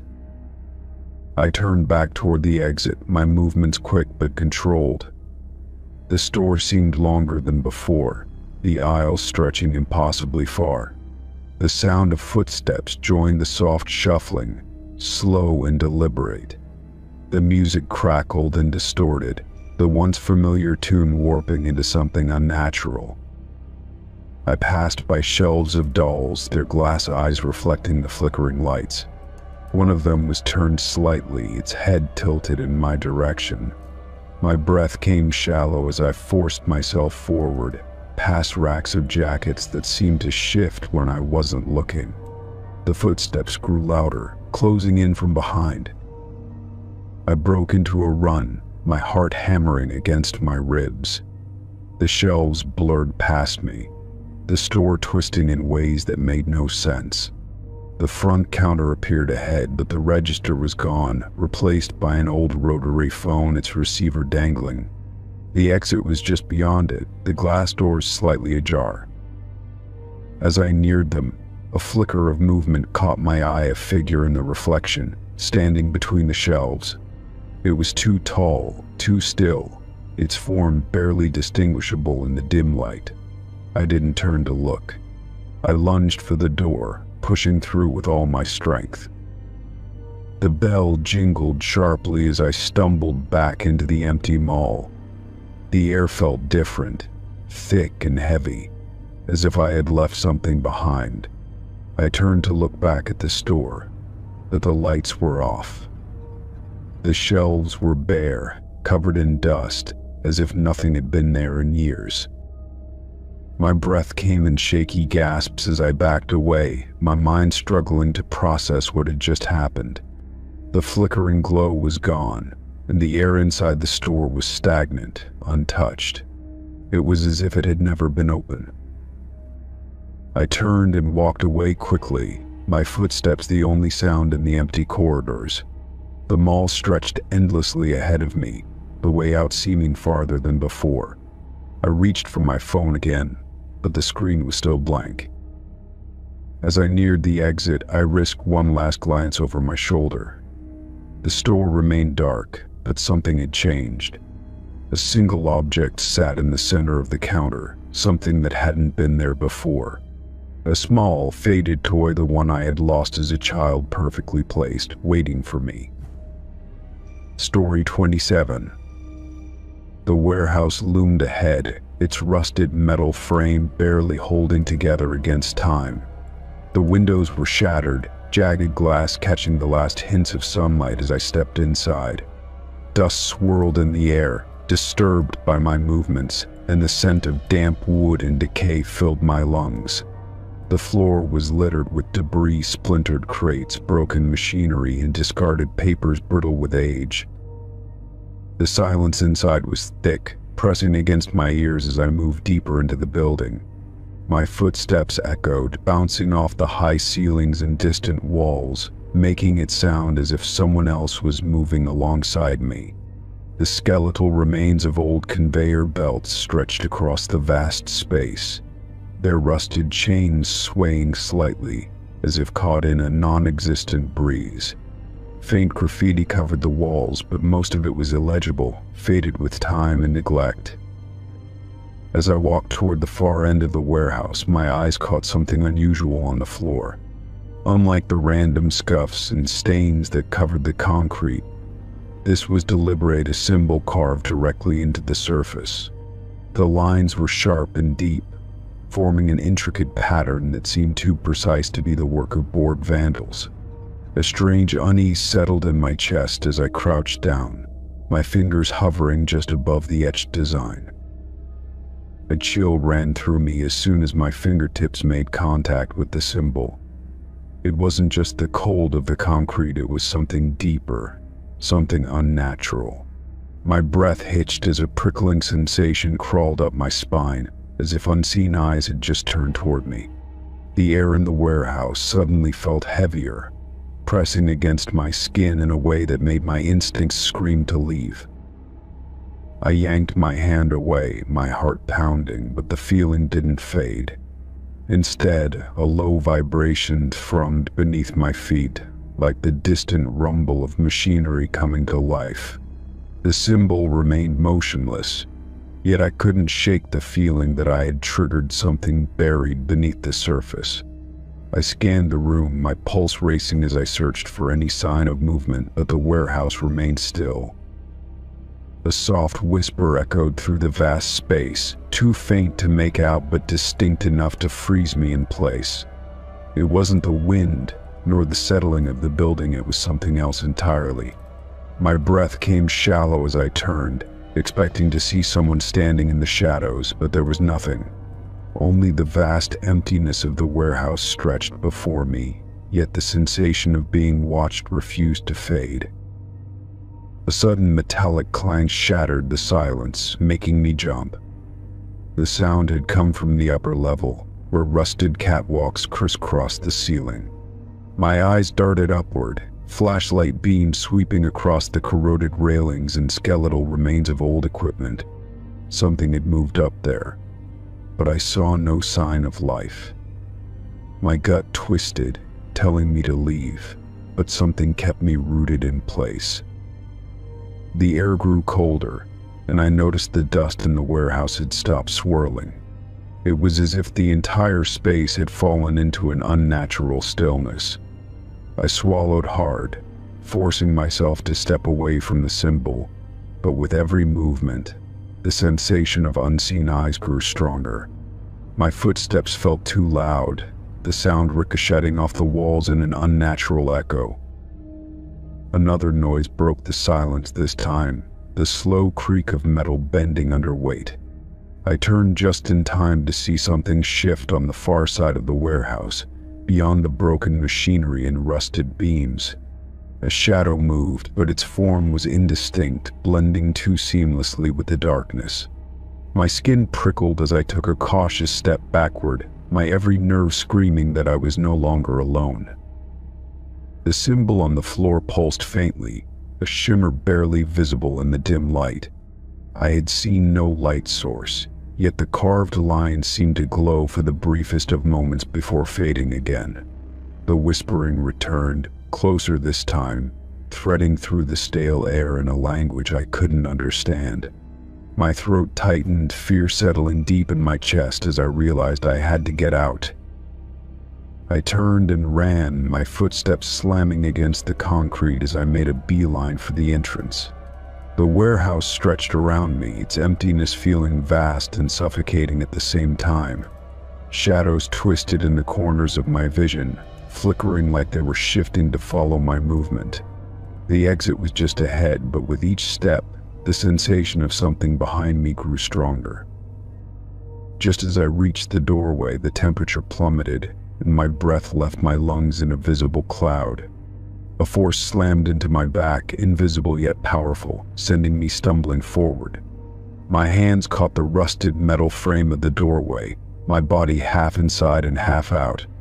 For a split second, I felt something cold wrap around my ankle, tightening like fingers. I kicked wildly, breaking free and tumbling outside, gasping as the heavy presence vanished the moment I crossed the threshold. The air outside was warm again, the evening breeze carrying the distant sounds of the city beyond the warehouse district. I turned, heart hammering, expecting to see something standing in the doorway, but there was nothing, only darkness pressing against the entrance like a wall. I staggered away, every instinct warning me not to linger. The warehouse loomed in silence, yet I couldn't shake the feeling that whatever I had disturbed was still watching. The symbol burned in my memory, its sharp lines and impossible energy seared into my thoughts. I didn't know what I had activated, but I knew one thing for certain: I had no intention of ever coming back to find out. Story 28. The motel sat on the side of a long-forgotten highway, its neon sign flickering in the darkness. The letters were cracked and half burned out, but enough remained to spell out the word vacancy. The parking lot was empty, the pavement cracked with weeds pushing through. Something about it felt off, but curiosity pulled me forward. The glass doors at the entrance were smeared with dust, but they weren't locked. With a gentle push, they creaked open, revealing a dimly lit lobby. A desk stood at the far end, covered in a thick layer of grime, with an old bell sitting on top. Faded chairs lined the walls, their cushions torn and sagging. The air was stale, carrying the scent of mildew and something metallic. A key rack still hung behind the desk, though most of the keys were missing. I ran my finger over the dusty countertop, leaving a clean streak behind. The silence was so complete that I could hear my own breathing. A narrow hallway stretched into the motel's depths, its walls lined with peeling wallpaper. Doors stood slightly ajar, revealing rooms in varying states of decay. Beds were stripped bare, furniture was overturned, and in some places, the ceiling had collapsed. It was clear no one had been here in years. As I reached the end of the hall, I found a door that was different from the others. It was closed completely, the number on it still intact while the others had long since faded. I turned the handle, expecting resistance, but it swung open with ease. Inside, the air was different, cleaner, as if someone had been here recently. The bed was neatly made, the sheets crisp and white, completely untouched by dust. A single lamp on the nightstand cast a dim glow, barely illuminating the small space. The dresser was still in place, its mirror unbroken, reflecting my hesitant movements. On the nightstand, a folded piece of paper caught my eye. I stepped forward, my pulse quickening as I reached for it. The paper was smooth, not aged or yellowed like I had expected. My fingers trembled as I unfolded it, revealing a message written in bold, precise handwriting. It simply read, "You're next." A cold chill crawled up my spine, and I felt the weight of unseen eyes on me. My breath came faster as I scanned the room again, searching for any sign of movement. Everything remained still, yet the feeling of being watched intensified. I turned toward the door, ready to leave, when a sound made me freeze. It was the distinct creak of a floorboard coming from the hallway. The air seemed to thicken, pressing against me as my mind raced through possibilities. I hadn't seen anyone outside, hadn't heard another soul since stepping inside. The thought that I might not be alone sent my heart pounding in my chest. Swallowing hard, I moved toward the doorway, peering into the hall.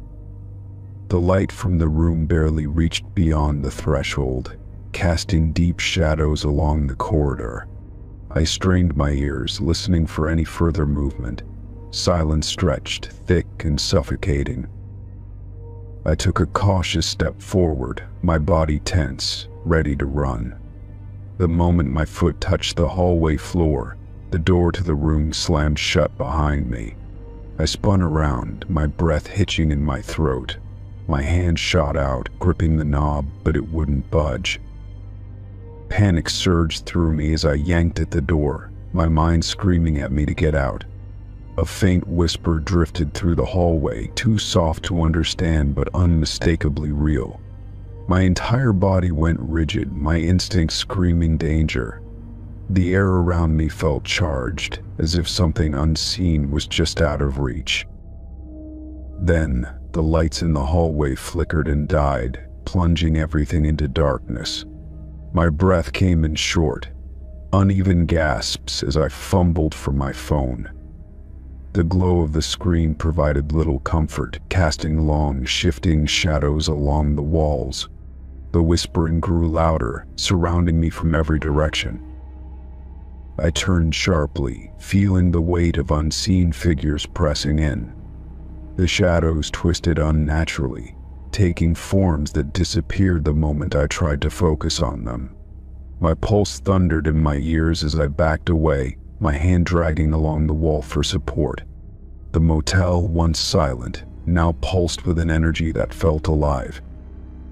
Somewhere down the hall, a door creaked open, the sound slow and deliberate.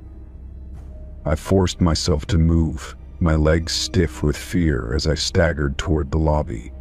The walls seemed to stretch, the the corridor longer than before, each step taking me further from the exit.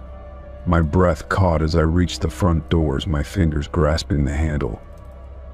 The doors didn't budge. I slammed my palms against the glass, desperation clawing at my chest. The neon sign outside flickered violently, casting erratic light across the pavement. I turned, my back pressed to the cold glass, scanning the room for any escape. The whispering had stopped. The motel was silent again, too silent. My heartbeat slowed, the air thick with something unseen but undeniably present. Then, from the hallway, footsteps echoed, slow and measured. Not one set, multiple, moving in unison. I held my breath, my body frozen as the sound grew closer. Shadows spilled into the lobby, their forms shifting, flickering between human and something else. My hands clenched into fists, the weight of the note still in my palm.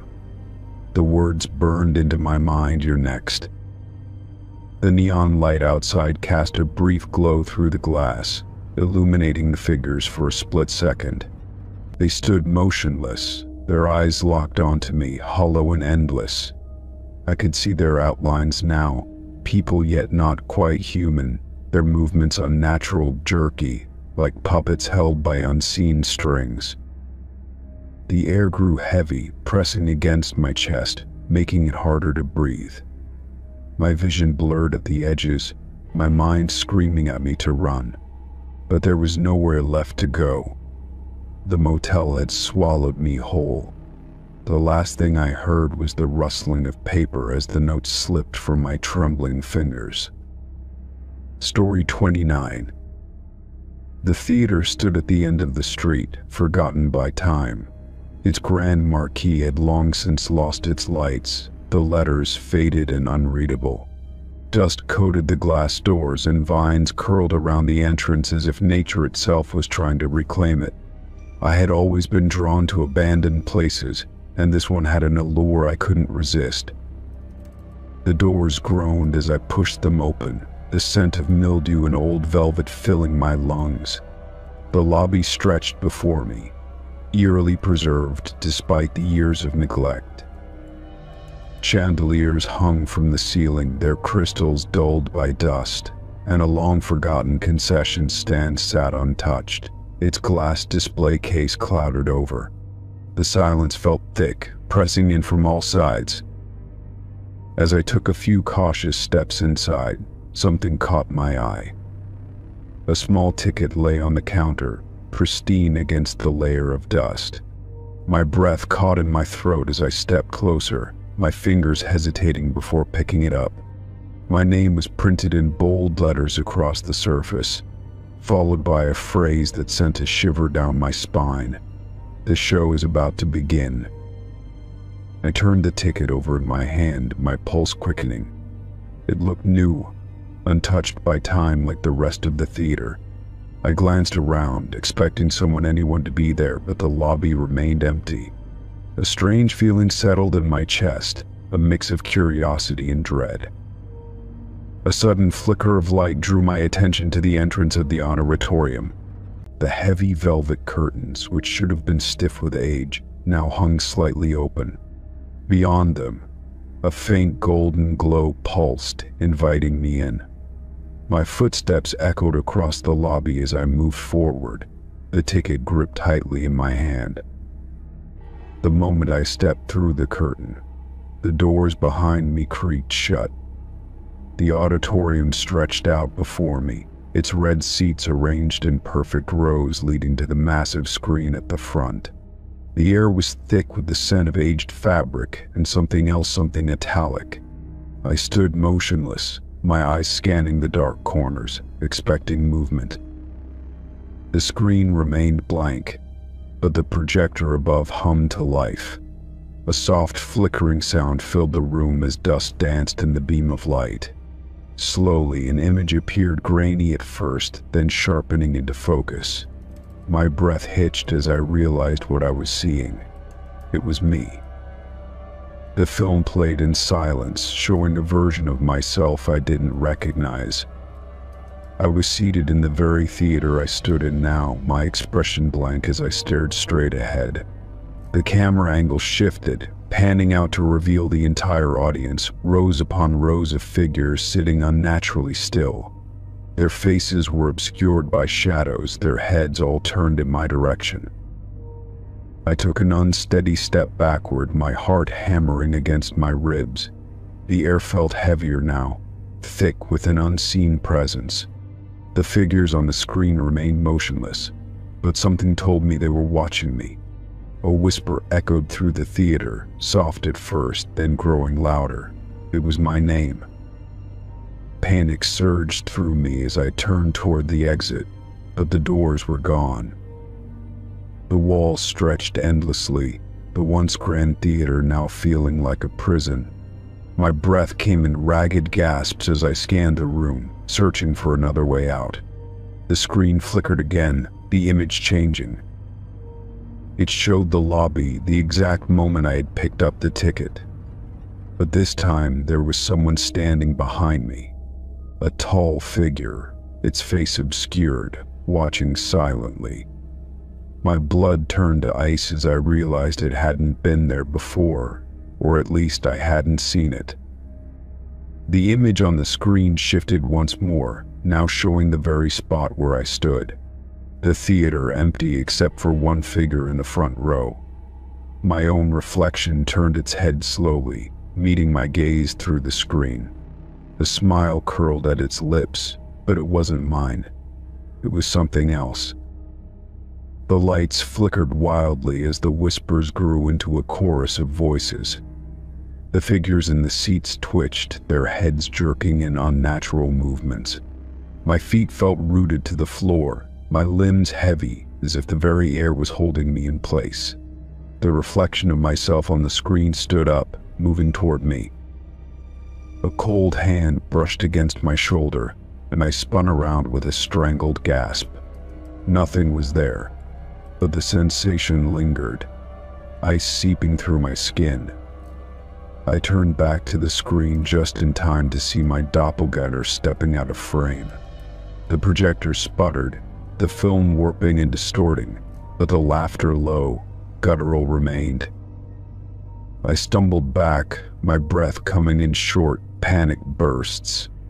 The only thing left on the screen now was text, stark and final. The show must go on. The walls trembled, the sound of unseen hands clapping filling the air. The figures in the seats were rising now, their movements jerky and wrong. My mind screamed for me to run, but my body refused to move. The laughter, the clapping, the whispers, it all blurred together into an overwhelming cacophony. The screen flickered again, and suddenly I was watching myself from above, as if someone else now held the camera. The image showed me standing in the theater, my face drained of color, eyes wide with terror. But then, slowly, my reflection began to smile. The same eerie, knowing grin I had seen before. My hands moved, but I hadn't willed them to. I reached into my pocket, pulling out the ticket once more. The words had changed. "Welcome to the show," it now read. The ink shimmered, shifting like something alive. I tried to drop it, to let go, but my fingers wouldn't release their grip. My reflection on the screen turned, walking toward the exit, disappearing into the dark. A sharp pain shot through my chest, forcing me to my knees. The theater around me seemed to dissolve, the walls stretching and distorting. My vision blurred, the lights above flaring impossibly bright, and then everything went black. When I opened my eyes, I was sitting in the front row, staring up at the blank screen. The ticket rested in my lap, the ink still shifting. The whispers had faded, the theater silent once more, but I wasn't alone. The seats around me were filled now, shadowed figures sitting perfectly still. The air pulsed with anticipation, an unspoken expectation hanging between us. The projector whirred back to life, the screen illuminating once more. This time, the film showed someone new, a figure standing in the lobby, picking up a ticket with their name on it. The words printed on the paper were clear. The show is about to begin. Story 30. The amusement park had been abandoned for years, its gates rusted shut and overgrown with ivy. The once colorful signs had faded, their cheerful lettering now cracked and peeling. Rides stood frozen in time, skeletal remains of what had once been filled with laughter and life. The air smelled of damp wood, rust, and something stale, as if the past still lingered in the silence. I climbed over the broken fence, my footsteps crunching against scattered debris. The ground was littered with old popcorn containers, torn plush toys, and scraps of tickets long forgotten. The wind howled through the skeletal remains of the roller coasters, creating eerie whistles that sent chills down my spine. Though I had come alone, the park felt far from empty. The Ferris wheel loomed ahead, its rusted frame towering over the landscape like a ghost of its former self. The seats swayed gently in the breeze, creaking with each movement. I hesitated before stepping closer, drawn by the eerie sight of something so grand reduced to decay. The silence stretched, thick and heavy, making each of my breaths feel too loud. A whisper broke the quiet, faint yet unmistakable. It called my name, soft and deliberate, as if spoken directly into my ear. I spun around, my heart hammering, scanning the area for any sign of movement. There was no one, just the empty pathways and abandoned stalls staring back at me. I swallowed hard, trying to convince myself it had been the wind twisting through the broken attractions. The Ferris wheel groaned, and my breath hitched as I watched it begin to turn. The seats swung sluggishly, the machinery grinding against years of rust. No power, no workers, and yet it moved. A chill crept up my spine, and I took a step back, suddenly unsure if I wanted to be this close. The whisper came again, closer this time, wrapping around me like a breath against my skin. My name drawn out slowly, almost playful. Every hair on my body stood on end as I turned, dreading what I might see. The park was still empty, but the feeling of being watched was unbearable. I scanned the rooftops of the food stalls, the darkened entrance to the funhouse, the shattered windows of the arcade. Shadows stretched unnaturally long as the sun began to dip, twisting the already eerie scene into something worse. The Ferris wheel continued its slow, mechanical churn, indifferent to my growing fear. I took a shaky breath and forced myself to move, heading toward the nearest exit. The pathway seemed longer now, the distance stretching like an illusion designed to keep me inside. Each step felt heavier, my body resisting, my mind screaming that I was not alone. The whisper came again, teasing and familiar, sending a bolt of cold fear through me. I broke into a run, my pulse hammering in my ears. The booths blurred as I passed them, their faded prizes swinging in the wind like forgotten memories. The park felt alive now, the air thick with unseen movement. I didn't dare look back, not until I reached the main gate where I had entered. As I climbed the fence, my shirt snagged on the rusted metal, holding me in place for one terrifying second. A breath ghosted against the back of my neck, cold and unmistakable. My name whispered one last time, this time so close that I felt the vibration of it in my chest. I yanked myself free, falling hard on the other side before scrambling to my feet. I ran until I reached my car, throwing myself inside and locking the doors in one frantic motion. My hands trembled as I gripped the wheel, my breath coming in sharp, uneven gasps. The Ferris wheel stood motionless now, as if it had never moved at all. The whisper was gone, swallowed by the weight of the silence. For a long time I sat there, staring at the park, waiting for anything to happen. The wind picked up, rustling the trees, but the oppressive feeling of being watched remained. I started the engine, the sound breaking through the eerie stillness, and forced myself to drive away. The further I got, the lighter the air felt, as if I had finally shaken off whatever had been there. That night, I couldn't sleep. The whisper still clung to me, echoing in my mind every time I closed my eyes. I tried to convince myself it had been my imagination, but deep down, I knew better. Something had been there, something that had known my name. Days passed, and the feeling of unease never fully faded. I avoided talking about the experience, afraid that acknowledging it would bring it back. But one evening, as I passed by my bedroom mirror, I froze. Written in the dust on the glass, as if traced by an invisible finger, was my name. The letters were uneven, jagged, as if whatever had written them had done so with slow, deliberate strokes. My stomach twisted, and I stumbled back, my breath catching in my throat. No one else had been in my room, and I hadn't touched the mirror in weeks. The whisper returned that night, just as I was drifting off to sleep. Soft, familiar, carrying the same eerie playfulness as before. It spoke only once, but that was enough. I'm still here,